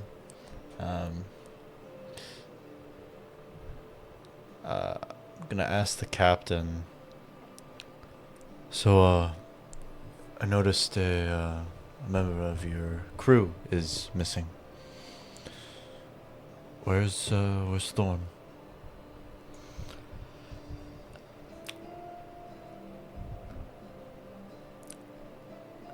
Thorn met his end on the seas a few months back. He's gone. He's passed. He was taken in a storm, God. but he always had a love for the sea. I'm not sure that there's any other way that he would have wanted to go than being on the sea. Such are the risks that you take traveling the Mad Sea. God damn it. Out of character question for I was you. gonna ask, do I hear this at all too? Go ahead. I mean, I didn't know. Are you guys You being, can like, do a perception sneaky with check, it or yeah. anything? Like, Are would say. you I was I'm not- up by the so helm? I was gonna walk up to, like, we have our center mast, right? Is there a lookout thing? You over guys have a top? crow's nest for sure. Yeah. So I was gonna. That's where I was gonna make my way to the crow's nest. What's your passive? Oh, your passive, Passive is is 15. 15? Yeah, I would Yeah. say you hear that conversation then. Yeah. I was gonna ask you, do you have the glaive, or is it at the shop in commission right It's at the shopping. I have a glaive, but it's not the. Got it. It's not the Okay. one that is being commissioned. now? Then I'll say to the captain. God damn it! I have a weapon that he commissioned. Really? What was that? You in like a sense of clearness through the drunkenness. For Thorn, he commissioned me to make a weapon for him. I guess it comes to you if Well, how much? you've done me enough favors. The captain will pay for it. She's also done me enough favors. It's of no cost. When you said that, she kind of like threw you a look. Says the man who was just taken out of the loot pile, yes. Whatever he owed, I'd be happy to pay. I won't ask for much. It's I very go- little. It's I go to climb up the crow's nest, and I'm gonna say, and it was more than a damn storm.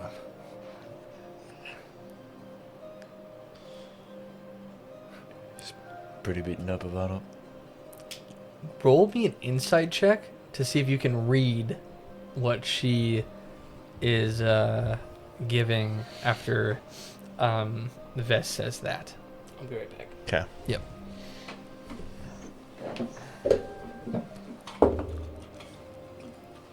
First natural 20 of the game. Wow. Ding ding. Holy. We had a nat 1 and a nat 20. You can look at it. Hell Oh. yeah, that's crazy. You can't beat the Um, first roll of the game, though. I can't. I can't. You're rolling with this character way better than any of your most recent rolls. Yeah, no, with I don't. It's Silborn. gonna change. Trust. It's gonna go hope. way down. Oh no. I mean, I hope it changes for Silborn. Yeah. I don't know. Probably won't. You see a very conflicted kind of look in her eyes at that statement that it was more than a storm that killed him. You see not only like beyond these like surface level emotions of sadness or anger, you sense a genuine curiosity to know what happened to him. There's a compelling sense in her eyes towards the subject, but that she just kind of keeps close. Do I know? Like, did she experience him passing? Like, was she there in that instance? Not something that you know. Not something that you know. Okay. Yeah. Then I'm going to clasp a hand on her shoulder and I'm going to pull her away for a second. I'm just going to say,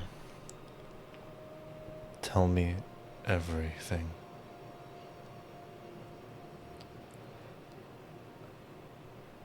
There was a storm that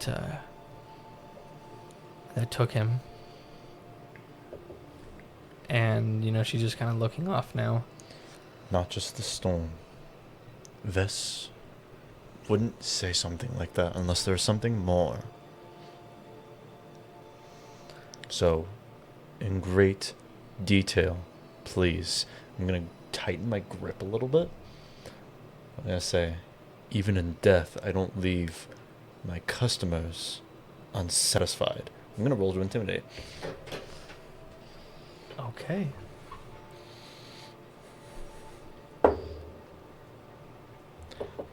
24. 24. If a +6. That's crazy. That is a crazy addition. Let me see something. Beefiest level zeros you've ever seen. Oh yeah. Everybody's starting at level 0. So nobody has a class. I'm just a man. A No, you're dragon not. man. Yeah. You're just a dragonkin. I'm just a man. Yes, you are just a man. I'm potential man. Half man? Half crab. Lobster. That's why. Half crab, Yeah, half getting lobster. called a crab must be a That's Oh, an insult. yo, a That big is an insult. Could be. Hello, crabby. Okay, you grasp hold her tightly. Trying to get some more information.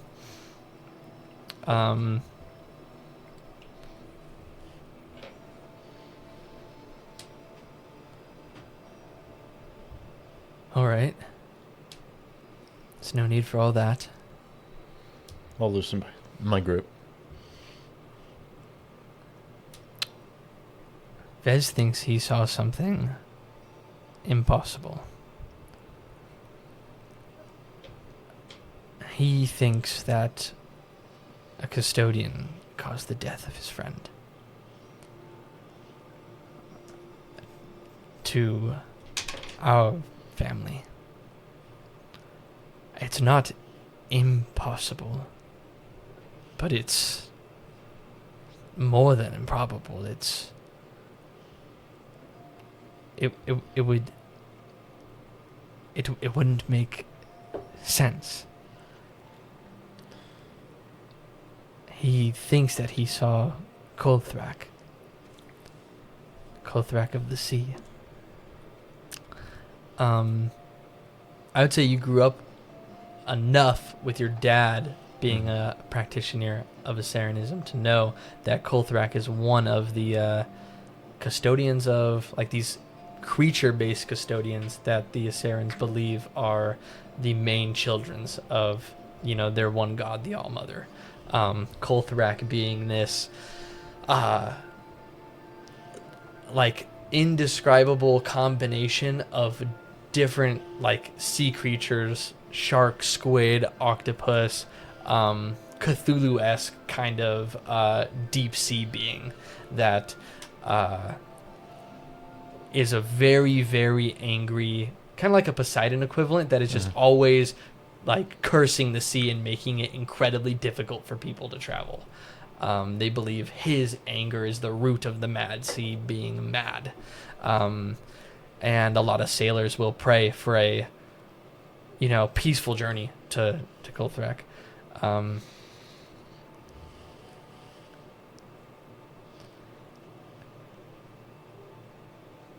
I just don't think that he would have died in that way. Then what way do you think he died in? The storms happen so often. It could have only been a storm. Do you really believe that? I mean, you know Ves. Look at how he's acting. Look at how he's changed.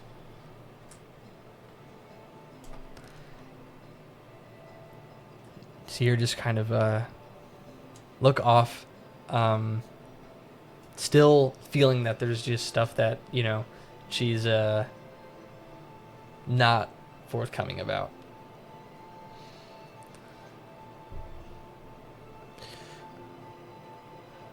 Do yourself a favor and trust your crewmates a little bit.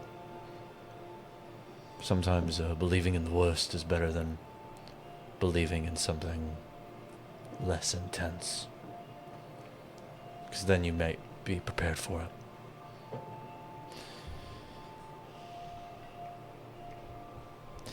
But thanks for the information. Should be getting decently close now. I'm gonna go ahead and retire. I'll clap her on the shoulder again, this time in a much more friendly way. And I'll head below deck and going to sleep. All right, going to sleep, cooking, keeping a watch. Yeah, I'm gonna keep a watch, but I'm also gonna partly be up there. I'm going to actually also try painting the skyline. Is there like a slight hue? Of the Barely skyline? right now, barely, Mm-hmm. because we're getting Yeah. dark, but you can Yeah. catch like the twilight. Mm-hmm. Yeah, I'll say I would start to do like a little painting, probably in this like little like notepad that I have, Okay. and halfway through, I'm just gonna get annoyed and cross it all over. Yeah, you and, see, you got 2 colors, Yeah. like black and dark blue, Yeah. and it just looks like a bit of a blob. Yeah. So I'm gonna get annoyed, and then I'm just gonna probably pull out the keg that I brought up with me as well. Not the bottle. And then I'm gonna yeah, right. And then I'm gonna probably drink that to fall asleep. Okay. Mm-hmm. As you drift off to sleep, you hear Drexy hitting, like, out of every 100 notes and chords she plays, like 6 of them are good, and then the others aren't. I have So- like a little bit of wax that I'm putting in my ears too. She's improving. Yeah. Improvement from a month ago, Nice. but it's still pretty rough. Mm-hmm. Okay, you guys are all off, retiring for the evening in your own different ways. Mm-hmm. Let me go ahead. I haven't checked chat in actually a second. It's alright. I've been replying to a few things. Oh Jesus, that scared me. Sorry. I, Carbotation.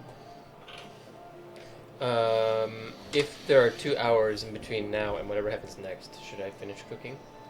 Yeah, if you're deep in the cooking, then absolutely a couple hours can pass. it's Okay. lost in the sauce. Literally. What are you cooking? Grilled octopus, my actual real life favorite food. Really? Yeah, it's delicious. Dude, I've had octopus 3 times. I don't like the chewiness. Have you had it sushi or cooked? I've had the like a calamari like a breaded one kind of cooked, but it was still like really like. Yeah, those are chewy. definitely chewy. Yeah. Hey, So dude, you gotta, if you ever go to like Spain or Portugal or Mexico, you gotta try their octopus. I've never been to Spain or Portugal, but I'll I've been to try. Mexico. Okay. Now, how the heck do I do this? Let's see. The first use of the mechanics Indeed. being done right here in the cooking class. I physically can't. I don't know if I have the intelligence for mine yet either. So, Okay, I think I'm making the most basic It's not possible the meal called intelligence, a it's quality the meal. sobriety. yeah. Yeah. One fresh ingredient, I have that. One common supply, I have that probably. How can I not? Yes. Okay.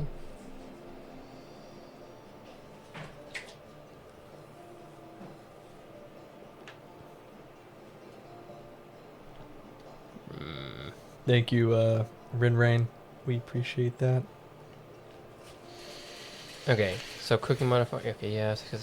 For cooking, all craft rolls must be made consecutively. Make all checks listed for the items. If you succeed a greater number of times than you fail, your meal is successfully completed. Otherwise, it is inedible and all ingredients are lost. So, I only have to roll once.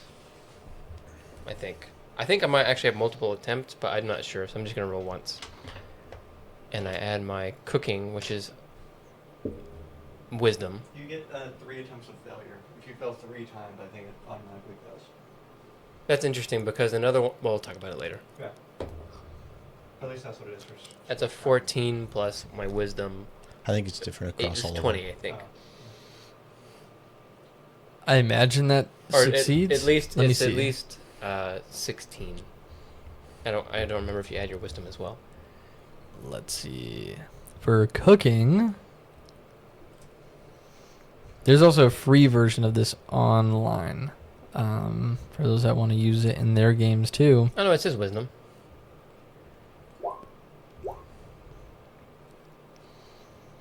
Yeah, crafting roll is you cooks utensils proficiency plus wisdom. So what is that +5 for you? My wisdom is 4. So My plus 6. Yeah. So it's 20 total. 20. And then what are you trying to make on the It's just a basic. It's called a quality meal, but common feast? a common feast. Yeah. DC 8. Yeah, you made it. Sweet. You definitely made the common feast quality meal. Wait, Dude, why does this- it have a?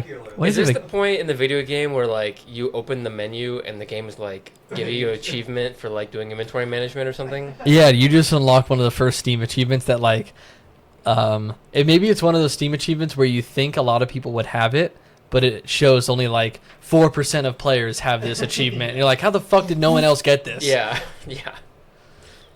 All right. Well, shit. 5 people, I can give. Well, basically just food. That's it. It's not special. Oh, this doesn't give the Oh, it gives extra hit die after your next long rest. this You big get ting. 2 additional hit die after your next long rest. But what can they do Wow. with that? Nothing if it's yet. not okay, nothing yet. Because it's a common feast. This doesn't have any of the extra fancy stuff. So it can't be converted into. Okay. No. It can So the- only, it says, just- well surpasses benefits of normal meals or rations, and each creature that consumes it regains an additional hit die during their next long rest. That's it. So if you wait until a short rest happens and they use hit dice, would it be useful to provide the common feast? So then they would already have hit dice missing, and then they can gain new ones from the meal. Well, it says they get it after their or during the next long rest. So I imagine they wouldn't get it until they like fell asleep for a day. You know what I Hmm. mean? Does that make sense?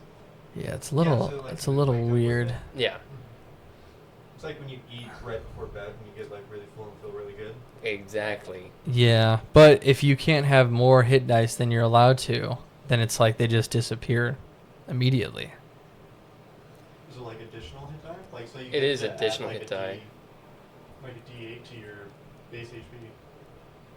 Did you know how there's like attacks and things within that can reduce your hit die? Or like your hit point maximum maybe? I don't know. There's a hearty meal, and each creature regains an additional hit die during the next long rest. Good luck figuring it out, Deanne. Creatures that consume this feast again regain additional hit dice equal to cook during the next long rest instead. If cooked by a creature with proficiency in the cook utensils, additional hit dice equal to the cook's proficiency bonus. That's the 2. And each creature that consumes it regains an additional hit die during the next long rest. So I don't understand how that's useful. Yeah, because usually it's a short rest where you use a hit dice. Yeah. So when you, Maybe it's supposed to be for a short it might be, yeah, because when you do a short rest, I think you regain, or maybe not. Let's see. Well, okay, look at this. How Do feast you spent dice work. regain- If, for example, at level 4, you start a rest with 2 hit dice, and you consume a meal that would give you an additional hit die, you would end the rest with 5, but your maximum is 4, so you would lose the 5th. This allows you to spend the extra 5th die for additional benefits. Not for this, different food. You could spend 3 hit dice on these benefits, but doing so would mean you only have 2 left after. So it sounds like it disappears right after you get up, unless you use it immediately. to do the things that you don't have access to yet. Yeah, but we don't have access to that yet. Yeah. Yeah, because you already gain all your hit dice back during a long rest. Yeah. So it's not like that would add anything to it. We can say that it gives some sort of effect still, though. So it's not a completely useless thing to do. Maybe it can give everyone like one instance of maybe like a bardic inspiration equivalent. No, Where because there's, they like, already one- have that for other ones, Oh, that's a and that costs a lot of okay. hit points.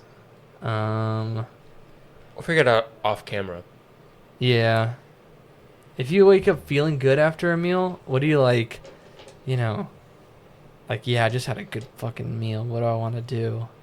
like maybe more charismatic? Like, no, we'll like have figure it a- out later. ability to speak to people better?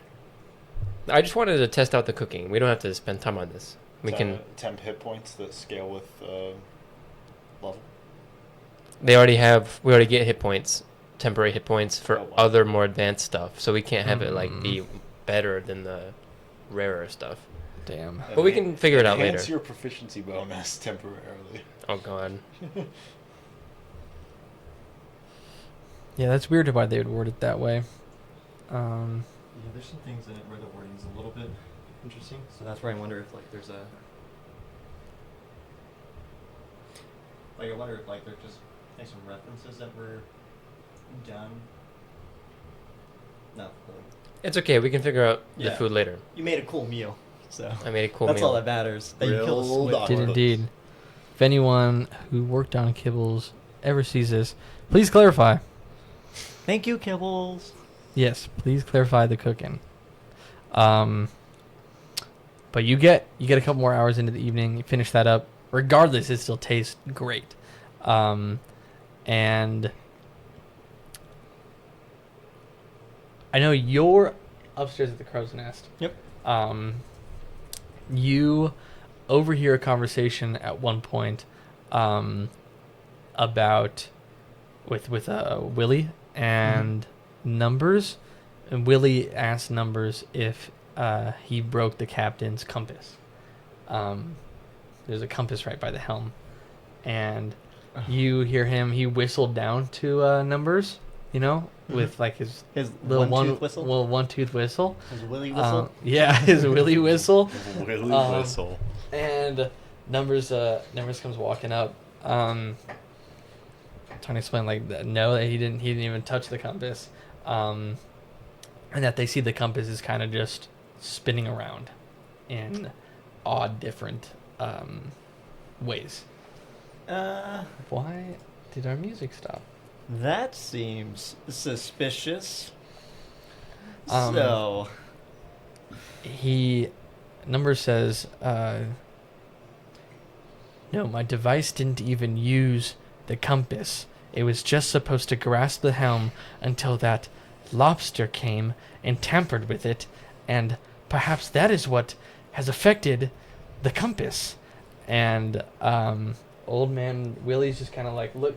He still has one hand on the wheel, but he's looking directly down over the compass, and you see him turning, trying to keep up with everywhere it's turning. and it's still going all over the place, it looks like, from where I'm at. Whew, I don't know where we're going, to be honest with you. And while you're up in the crow's nest, you feel a sudden, sharp change in temperature and wind direction. I was going to ask if I could do a general perception check as well. Give me perception. That or investigation. You can give me perception, but it'd be with disadvantage because you guys are starting to sail into fog and it is night. Okay. I'll let it rip. Disadvantage. So I give myself double disadvantage. Critical fail. Again. It just got chilly. Yeah. You can't really see more than 20, 30 feet out in front of the boat. Okay. The extent of the torchlight is kind of pushing through the fog a bit, but it's getting a lot thicker. Willie, you're taking us into a fog? Why? It's fog all around us. Take a look. And the entire ship is encompassed in fog. And he'll look at Numbers, asking to go wake the captain. This fog is really foggy. Anything that would jolt me out of sleep, or I'm dead asleep. All right, now you're slumped. All right, I'm slumped. Captain comes groaning up and takes a look at the compass, feeling for the one. You see even the sail with the shift in the direction of the wind being so strong that the sail, catches that breeze quickly and moves over to a different direction. And you see that the captain and Willie will look at each other with a look that you've seen in their eyes before of knowing that they are analyzing the situation and that things are getting a little bit more serious. And they'll both say to each other almost simultaneously, road current. And this might wake you. Is that like Captain's a going call to yell arms? to anyone around to hold on. You have experienced a couple of road currents before. They are just completely, very momentarily but strong destabilizing currents that happen while you're sailing that can severely push you off into a different direction, caused by a variety of different strange arcane things happening in the Mad Sea. You both are below deck? Okay. Con save to see if I'm still asleep or not. I don't think her saying that would wake you, but this next thing probably will.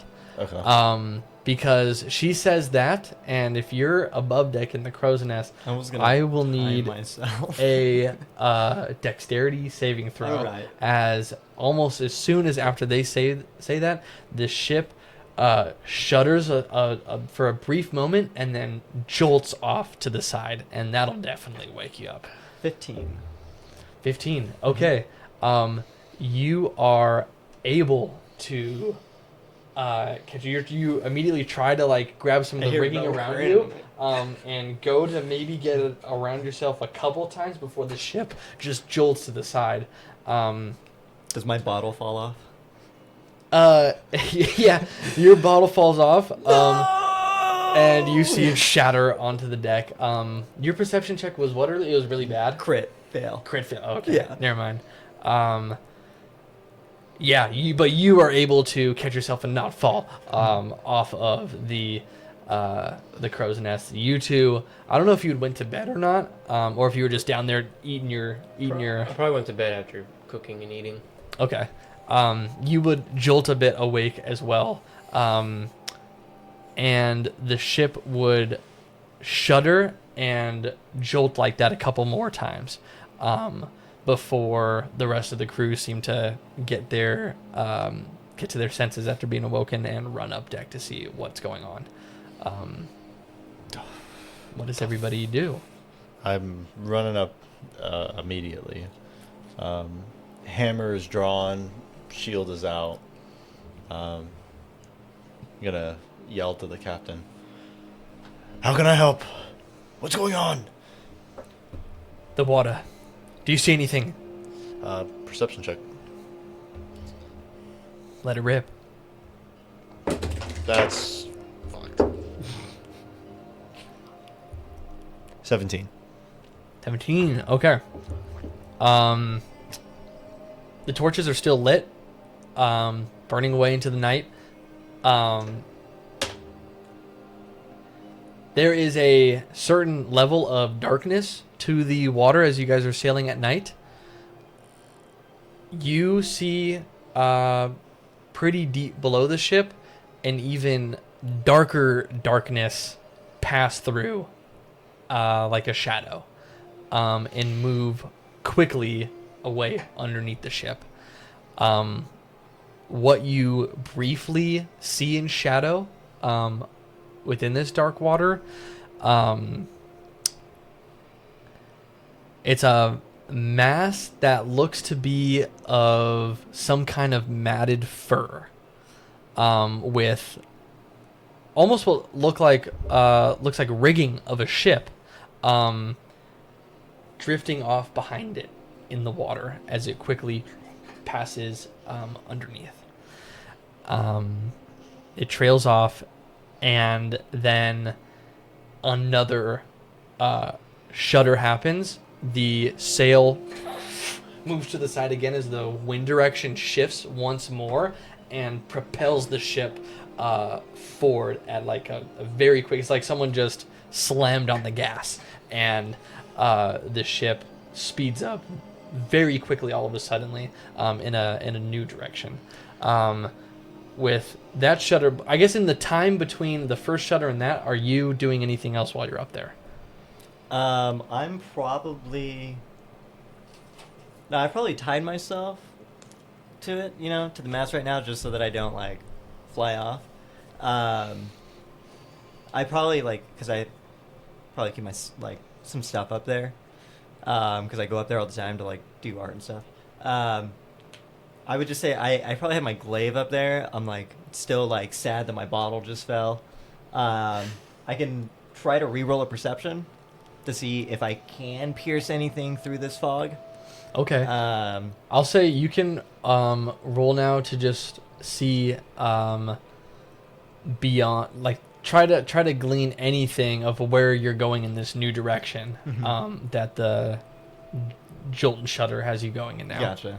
You want me to roll a disadvantage? Straight into the fog, yes. Okay. Absolutely. I'm relaying what Nat I saw one. to... That Bro, one? That's- not kidding. 3 critical Yeah, failures? 3 crit fails. Oh my god, I see it. That's wild. I'm relaying what I see to the captain. Confused look shoots across her face as the other jolt happens, and you guys are pushed into a new direction. More fog ahead! Mel kind of gets into a protective stance and clasps his claws onto a corner of the ship, down inside the hull, to try to make sure he's not getting flopped around. Yeah, and I'll be peeking out of the stairs that I'm assuming the stairs lead from below deck onto the... Yeah. I'll be just peeking my eyes just above the line just to see what's going on. But I'm not stepping out onto the deck. Gotcha. I clean. That's what I do. I don't fight. A You fought few that octopus pretty good. moments of panic pass, and one more violent lurch happens as it's very clear that the stern of the ship collides with something in the fog. And this lurch has everybody kind of sent backwards. And I'd say really the only, because you guys would only fall on the ship and there's really no consequence for just falling down, so I'll just have you make one. Oh, well for you, okay, yeah. You go ahead and make a dex save. Save. Oh, it's the shells, isn't it? It's the shells. Oh, we'll have Mel do a dex save too. Alright. Can I use my reaction if he rolls bad to try and lessen his fall? 13. Okay. You see he is in his drunken stupor, almost slipping, but catches himself before he's before in the he drunk falls. flow state right now. Yeah. And you just hear me yell too. Why didn't anybody see that? 24. You are perfectly fine. It knocks Mel on his ass, and he falls back down onto his shell. Yeah, and he's crawling at nothing, trying to move his limbs that will not move down to properly help him push back up, and he's trying to push over onto I'll his help legs. him up. Come on, Mel. It's just a little earthquake. He's gonna click, and he's gonna say to you, because I guess I have to translate what this click means, that. But we're not on the earth. We're on the water. Yeah, but we're on the water that's on the earth. But how can the water? And he starts getting into a.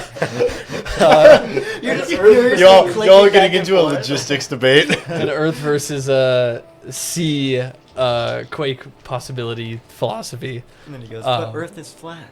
Isn't it actually flat in this world? You can fall off the earth into... You can actually fall off the Earth at some point. All right. Indeed. So... But the stern hits something. The let's see, just for aesthetic's sake. Okay, yeah. Captain, not Willie though. The captain lurches back down onto the ground. Willie grabs a hold of the steering wheel, helps the captain to her feet, and she runs to look off the back of the ship. And you just hear her yell, "Land!" And the rest of the crew come back, get on top of the deck, take a look around. What land? And it seems that the fog is breaking a bit as it seems like you guys have crashed ashore somewhere. And the captain, Willie, everyone looks extremely confused as to the idea that they have crashed ashore somewhere, thinking that you guys were at least a few thousand miles away from shore. 1,000? Because you can still keep it... Bro, that's like from here to Oklahoma City. Oklahoma City? Oh, yeah. Well, okay, not that. Hundreds of feet. Miles. We can say miles away. Let me see. Get the joke? Okay. Oh. Let me see. That's a Just because good his name's Miles. call out. Bro, we would be in the middle of the Atlantic Ocean. That would be horrifying. Just Immediately, just Yeah. We'd be in the deepest. We wouldn't even be on the map. Okay, 40 miles. Okay, great. That's good. 40 miles is roughly, I guess, a point where you can, like, average size mountains you can see while you're away on land. So that's kind of the distance that they would be trying to keep from the shore. Sure. Not thousands of miles away. But yeah, regardless, they thought that they were pretty far offshore, and they just hit something. And immediately, the captain Willie start consulting their navigation charts to see, what just happened. What could they possibly hit?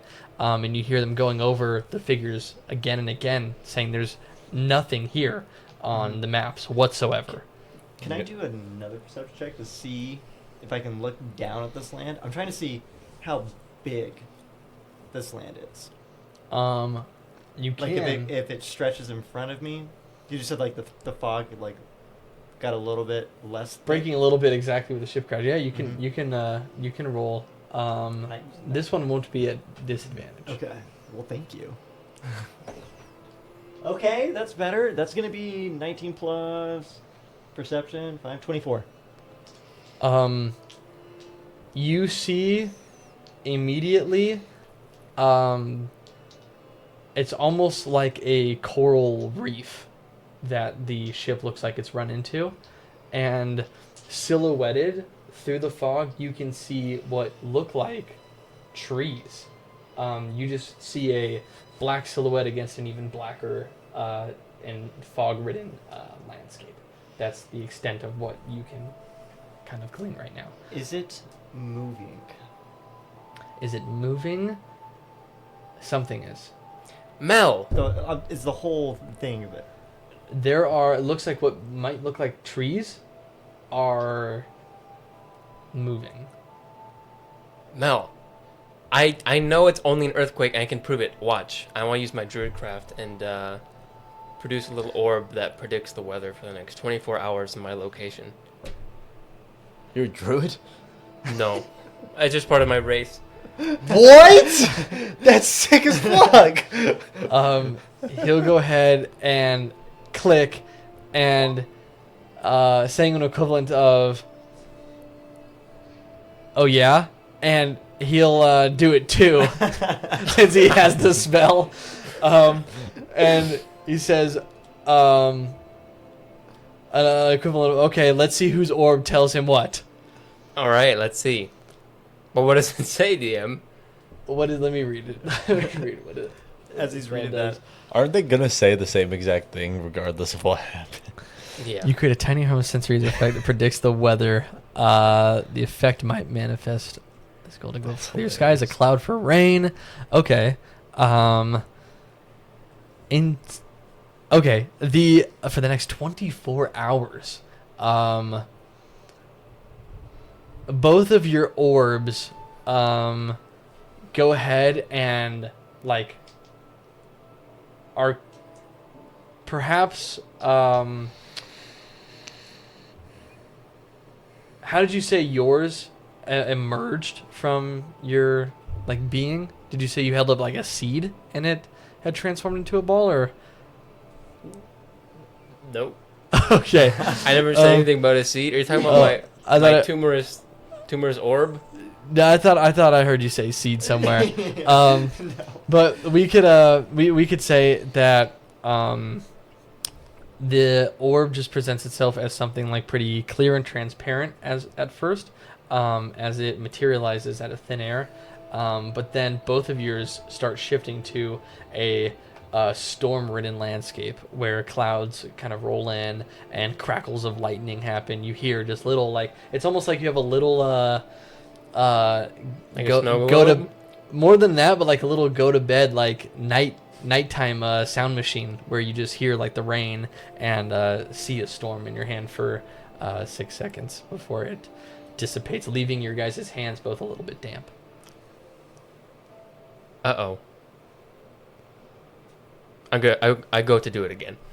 And I'll let you guys finish your scene. Okay. Both of you repeat it, and it keeps showing a storm. What are you? There's something moving over the bow. I'm gonna fly around a 10-foot perimeter around the ship. I'm assuming that's like where the fog starts to like thicken up. So I'm gonna fly in a circle around that ship in a 10-foot perimeter and then fly back to the ship. Can I make a perception check? Let's see. Do you have night vision? Dragonkin, I don't think do. Let me see. Let me double check. I'm fairly certain they don't. Don't. I think you only gave night vision to one race or two races. I do have a torch on me. Okay. I can light a torch Okay. and just fly around. Oh, I'll light a torch as well, so you have like a reference point. Okay. Okay. Perfect. Then go ahead and give me a perception check. As Jaxie will come up there and join you as the captain calls for everybody to arms. Go ahead and give me a perception check. 8 on the dice. That's 12. 12. Okay. As you fly around through the fog, all you're able to catch sight of, you hear Vez calling down that something's moving out in the fog. You don't see something moving. Something catches your eye that is glimmering in the fog. Something bright, something that sparkles, that pierces through the fog for but a moment as you fly at like the right angle. Perhaps your torchlight catches something and reflects off of it. That's all you're able to discern. You said Drexy is here with me, right? Indeed she is. Oh. I'll have her go ahead and Yeah. I'll point to it. And I'll say, "Do you see that?" That's a 19. Let's go, Drexy! The muscle. You'll she's flown up and drawn out one of her hand axes, and looking around, she confirms down, saying that she sees something moving, and then looks over and points exactly where you saw something glint. I don't know what that is. I see it. And she'll go ahead and fly back down with you. Okay. I'll relay to the captain what we saw. At that point, I'll extinguish the torch, and I will draw my hammer, the hollow heart, and the shield. I'll go ahead and make my way down as well. Let me switch us to the map. I like it. And I'm gonna ask the captain. Map reveal. I'm gonna go, Captain, should we go check this out? Let me switch us real quick. It's your ship, Captain. You're the captain of this crew right now. Lead the way. Oh, I know the problem. But only right worms. now. You said map reveal with the same cadence that Jack Black says chicken jockey. I'm really sorry. That's a wild pull. I deeply apologize. It's fine. I was just. He didn't say it was a bad thing. I didn't say it alright? was a bad thing. I think it's a bad thing. That's my own personal take Map on reveal. See? Chicken Jackie. I'm ashamed. All right, let's see if I You're not switch wrong, this over though. to. Okay, perfect. Tis working on the stream. Okay, I'm gonna say I tried using the dark like lighting mechanic, and it was not being my friend today. So, theater of the mind, you just see the ship and a little bit of land around the ship to which you have mysteriously crashed onto. The captain's going to go ahead and run to a railing on the side and look, see how far down it might be. And she's going to yell for Drexy to cast the ladders over the side. And she'll look back over you very carefully. And she'll Aye, aye, draw her Captain. weapons. Looking at her maps again, this shouldn't be here. And she'll roll it up. And Just like how this bottle shouldn't be here. Grab a bottle. You got another one? Where does he keep getting them from? I have secret stashes all over the ship. she'll go ahead and just take a deep sigh, rub her head, let everyone know to just essentially please lock in for this once, just to please lock in. As Drexy goes ahead, throws over the ladder. She looks at the rest of the crew. She's gonna tell Willie to stay here. If anything gets on the ship, scream or Ring the bell. do something. Yeah, be loud. Whistle, Willie whistle. And he'll give you a whistle and confirmation. Exactly. That sounded like a bird. That sounded, because you had like a little overtone in there. Yeah. That sounded like a bird, dude. There's all that working in the warehouse, bro. That's actually crazy. Sword. Okay, as you guys go ahead and is everybody taking a step down? I'm off the flying. ship? I'm flying over, yeah. Okay. I'm on deck still. I'm waiting.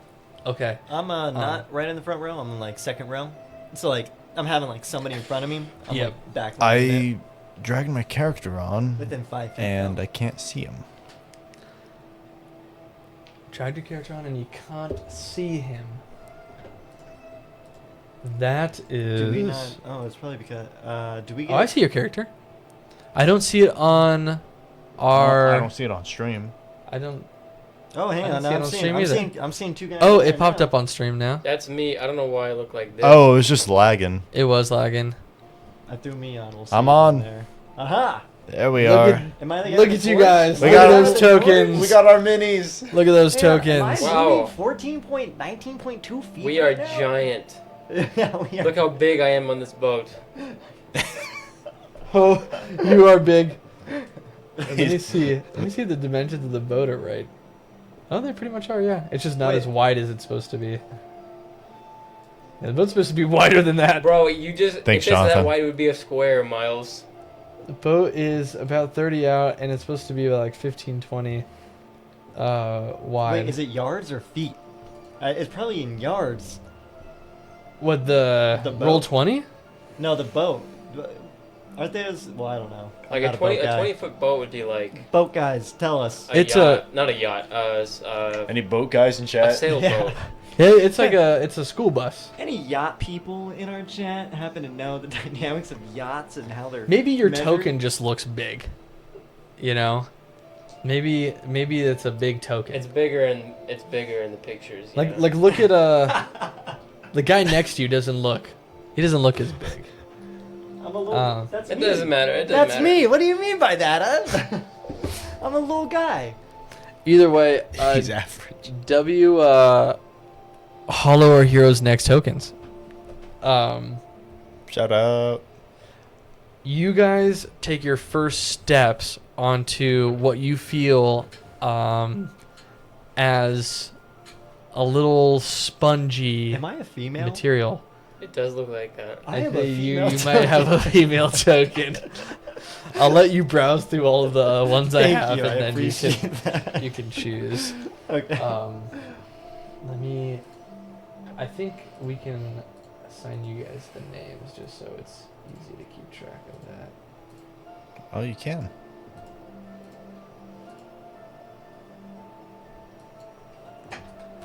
Oh, there we go. I got mine now. Yeah, I got mine. Probably. Well, who's the animated Whoa, one? yeah. What is it? There's animated? That's Cap. I want an animated token. Oh shit, Drexy's didn't load. That's alright. Captain Sky. Numbers will come out. I'm Oh, 3 what? times her size. Numbers didn't load Yeah, you either. are. That kind of. You're a big lobster guy. Okay, Willie is on that thing. I wonder if we can. Do you think we can ask them to make a lobster guy token? Well, I don't think they would do that. If Hollows, our heroes next ever watches this, we have an interest in a lobster token. So Please. you gotta lobster it up, please. Please. Add some sea creature variety to the tokens, and I will purchase. Captain's gonna get off immediately. You guys set foot onto something spongy, and she'll look over the numbers, check for damage, and he'll go ahead, peel off to the side, and try to assess current status of the ship. What are the rest of you guys doing? As soon as I feel like the ground is like slightly spongy, I'm not like standing. I'm hovering. My wings are just slowly flapping, keeping me like a couple feet above the ground. Okay. And then I'm gonna go fly a perimeter check. Literally go out like 5-10 feet, come back 5-10 feet, come back, report what I see. Captain looks over to you guys. Groups of 2s at the minimum, and Drexy will go ahead and join along the side of you. You still see with your first perception check the silhouette of trees around you and something that is moving, and there are quite a few of what look like some things that are moving in place. I'm gonna, before you start flying out then with Drexy, I'm gonna tell him there is something, I don't know what it is, but they're in the trees. There's something around us. The captain and let's see, Drexy and Uranus over here. The captain look over to you. You with me, and you guys will go ahead and Just start another day, approaching Cap. the things that you saw. I'm gonna have a torch too with me to begin. Okay. And then when we start getting closer, I'm gonna throw the torch like 10-15 feet in front of us. Okay. You have a torch and you have a torch. Go ahead, get the torch out in front of you a bit, and so you can see this from the ship. The ground that you're walking on is extremely varied in coloration. It is like a bunch of beautiful different pastels. And it is this mixture of different smooth stones, coral, and like a spongy material.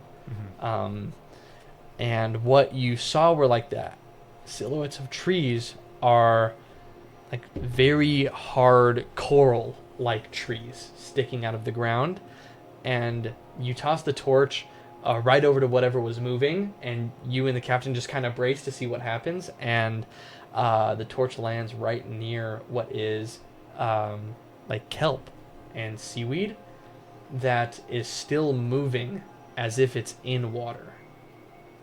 Can I feel the ground and feel if I feel some form of like aspect of like a heartbeat or like a rhythmatic or anything. Essentially, I'm trying to identify, is what we're on, is it alive right now? Yeah, give me either a nature or an investigation check. I think they're both intelligence. Crit. Nat 20. Wow, that's insane. After all the nat ones. That's a It actually crazy. paid off. That's a crazy spread, man. Alive. Nat 20. The ground in which you're walking on has life in the way that almost like all natural things have life. Mm-hmm. How like every plant, has life. Every single thing in an ecosystem has life. So does this. This is a part of the ecosystem, but that is supposed to be deep underwater. So no one heartbeat, Yeah. It is an amalgamation of hundreds of little living things. Okay. So, But something is like clearly arcane about what is happening if the seaweed itself and the different like kind of kelp forest that's here is acting as if it is still submerged. okay. Then I think I'm going to get kind of like pretty intrigued by that. I'm going to relay that information to the captain and to anybody that's overhearing it. And I'm going to say like, this is supposed to be deep in sea. This is not supposed to be here. You two are flying up. Go ahead and give me a perception check. Are you trying to go over to the thing you saw glinting, or what are you? I will probably go over to that since that's the only real thing I saw. Okay. Jeez, that's a 6 plus 2, 8. Not great for her. 13 plus 4, 17. See, my bad. You guys are heading off. Fisper. You guys head off a little bit. You guys walk past numbers. And I'd say, for the sake of every little tree you see here, think of all this as the kind of coral. What'd you get, 16? 17. 17. Okay. The glint that you see, I don't know if the tag will show, is off a little further south here. You see coming into the light of your guys' torch what look to be stone and coral-like pillars that are jutting out from the ground in different directions that stand out in contrast from the very natural coral trees. Some of them seem to have some form of an engraving on them. And you guys kind of fly, keep your distance a bit, but see a few of those jutting out of the ground there. What is it, like in a language? Are the engravings? You're not close enough yet. Do you want to go straight up and I'm gonna get pretty close to him. Okay. Let's see here.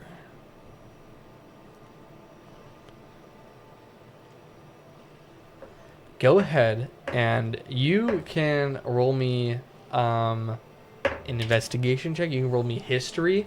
I don't know if you're proficient in either of the two. I am proficient in Religion, neither. if you wanted to. I'm also not proficient in that. I'm not proficient in shit regarding intelligence. So I would say take your pick then of whichever field you'd like to try to guess what they belong to. based on what my father taught me, we'll do religion. I'll see if I can recognize anything from that. That's an 8. An 8. Okay. You go ahead and describe to me how. Are you just looking? Are you touching? Yeah, I'm I'm just looking for right now. I'm looking at the engraving, see if I recognize any symbols or anything. Just flying next to him, essentially, Okay. And if I don't recognize anything, I'll fly back and continue looking around. Okay. You'll hear Drexy say, to be careful that she smells something funny. And you go ahead, lie down. You are not able to discern in any way, shape, or form what these pillars are.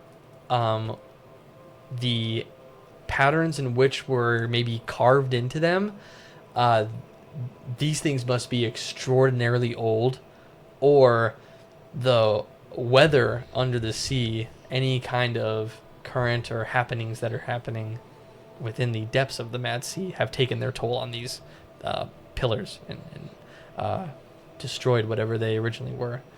The only thing that is clear is that a couple of the different pillars are in this enclosed position, while two others seem to be ajar.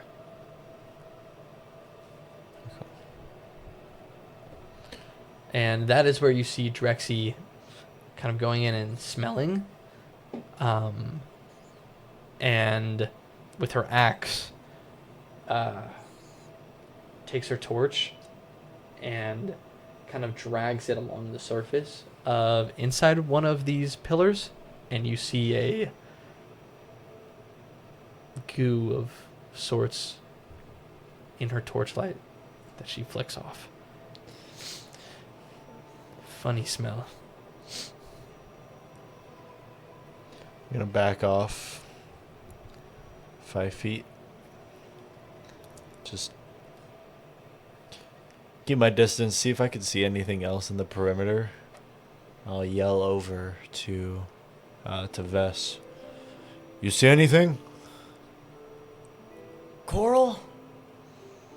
That this isn't natural? And that there's something to do with magic with this place, and I do not like it.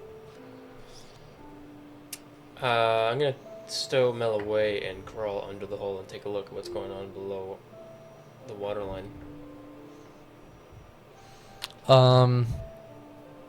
Okay. Give me a perception check underneath the in the water. Smart. Sure.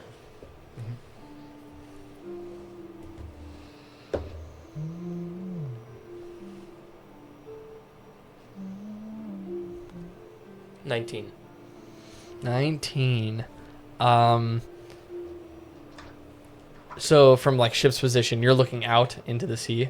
I'm crawling under the hole and looking. I'm underwater. Yep. Looking around, like upside down. Okay, yep. So if you're in the water looking out into the sea and kind of around this strange reef, there is no other movement that you can see other than if you could see an aurora borealis underwater, that's what the leftover of whatever current just pushed you into this island looks like, as it kind of shimmers and fades away into the rest of the black of this nighttime water. You just catch the kind of faint glimmer of it as it passes and shoots off into the sea. So it disappears. You don't see any other creature or anything like that. No other movement. All right, I'll go back on the deck. Keep silent. I'm gonna hit a perception. Again. Kind of looking like deeper, I guess, in. Kind of like to like the base of the island. Probably venturing out another like 5 or 10. Not trying to go like super far or anything like that. Okay. I would say instead of having you repeat perception check, I'm just gonna have you keep what you've rolled for perception, but from what you've already seen, if you want to investigate any of that more, you can. I'm just trying to see if I'm trying to see if we're alone. So that's where I'm trying to see if there's any like living life forms essentially on this island, or if I can like identify if there is. You can roll me a survival or investigation for like finding like tracks or any markings of animals. That one. You need to throw that dice away. That's it's a crazy. different die. That's crazy. This one was what I was getting all the ones with. Nat And now one or this nat one I got 20? a nat one with too. Now one again. Oh my god. This Uh, character's cursed. Yeah. Burn it with fire. I'm gonna die before we even. Any He's gonna be detection goated. I'm gonna fall bad. into a sinkhole. you do not detect any other life forms. I'm gonna say, Because well, you're pretty upset. Well, you've detected already life, that this place is living, but you Yes. don't see any other like creatures. Yeah. Your attention is just caught by the strangely moving, clearly alive plant. Mhm. But that's all that pretty much catches your attention right now. While the captain makes her way back a little bit behind you, pivots to check in with numbers, see what's up with the ship. Yeah. I'm gonna go ahead and go over to the area that Ronus went. Miles, I have to leave soon. Gotcha. What time you thinking? Like 7:30. Okay. You guys can keep going without me. Let's look at. Let me see what. Because we're pretty much only aiming for like 3 hours per sesh. Total time streamed 2.5 hours. Okay. Heck yeah. Okay, you walk over to where Ronus was. And you see the same thing. Okay. I'm gonna try to read it, or try discerning it, or whatever. Okay, your choice then between history, religion. If Or you want, investigation. you can do investigation. You could do any like Arcana check if you want. It's up to you what you want to try to discern. I'm gonna do history. So literally the 4 checks that I have a 0 modifier to. Nat 20. What I'm is not even going kidding. I'm not on? even kidding. Oh my god. Insane character. I For critically these failed and roles. critically succeeded. There's Yeah. no in between. This is truly a drunk. Yeah, I guess so. He is. I guess This is so. awesome. You, what languages do you speak? I speak Common and one of the languages that I haven't chosen yet because I didn't know the languages of the world. But Okay, I'm no, sorry. no worries. The meaning of which these pillars represent is hard to determine with how weathered they are. It's very clear that intricate patterns of something were carved into them a very long time ago. You can maybe make out what look like peoples or creatures, almost like wall, like cave paintings, where ancient humans had depicted their different relationships with their environment. The same kind of picture can be found on these stone pillars, where there's different looking strange creatures carved into them. But the chunks of stone and coral that they're carved into are so deteriorated or broken away, you can't really make out even the full picture of Okay. what these are. But it's very clear that with the ones that are ajar, you can deduce that something is inside of them. And 2 of them are open. Whatever's inside is no longer, and you look on the ground near where those 2 were ajar, Is there like a trail? and you see a glint of prints and tracks running off in a direction. Something was inside of these. And if it's one thing that I know, is that it's not good. Because it's really, really old. And then I'm gonna light up a vine and I'm gonna take a deep huff of it and I'm gonna blow it out. I'm gonna say, so who wants to go chase it down?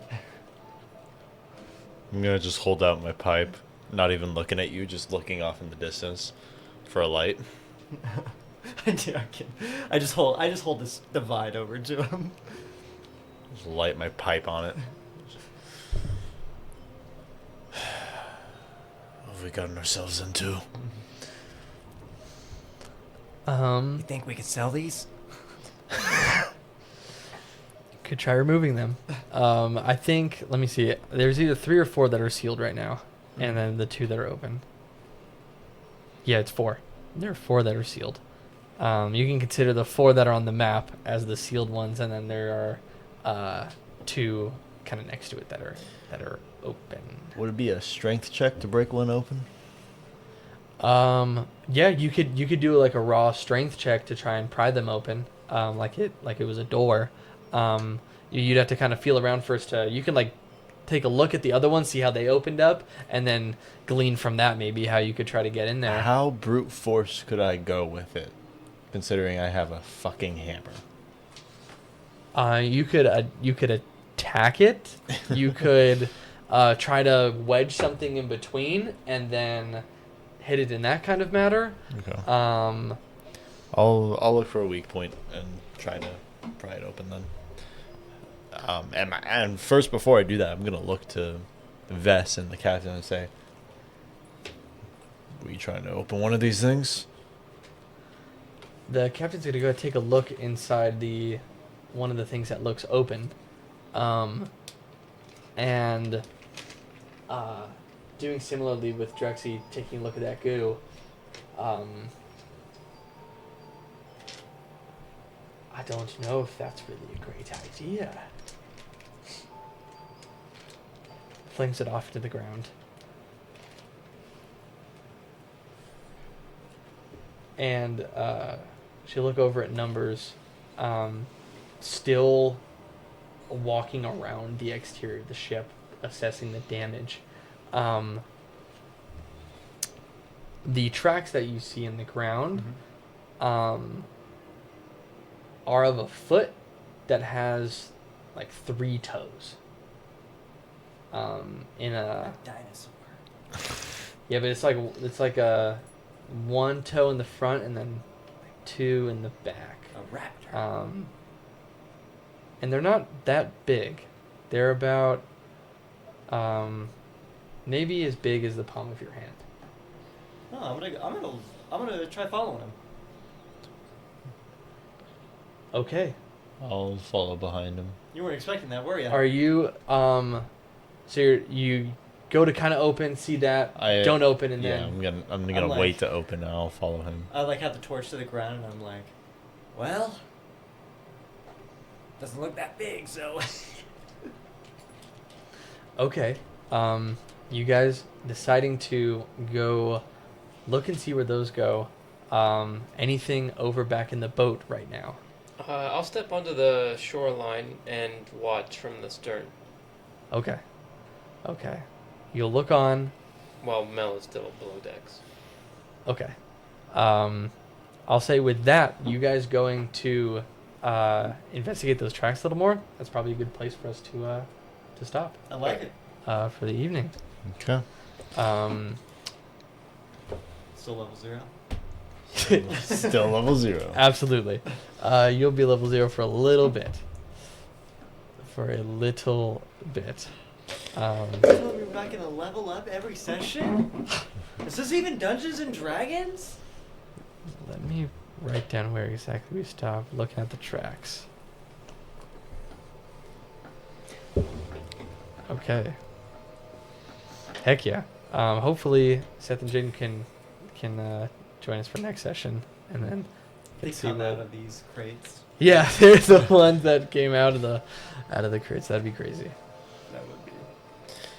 Well, that was awesome. Well, thank you, thank you very everybody, much for tuning in. joining in. Indeed. Thank you. See you in 2 weeks. Yeah, we'll be posting this up on our YouTube. Mm-hmm. Stay posted.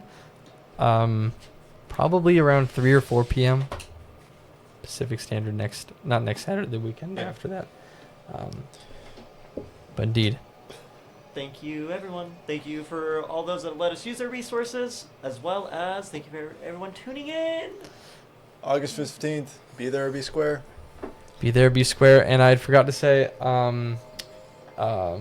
with let me pull it up because I should have said it earlier. With Seven Sin Tavern, I forgot that there are discount codes that were created just for our viewers, for all of their bestiaries. So please, definitely go check them out. All right, 2 weeks. We'll see you on a Saturday. G'day, g'day. Goodbye, goodbye. Bang.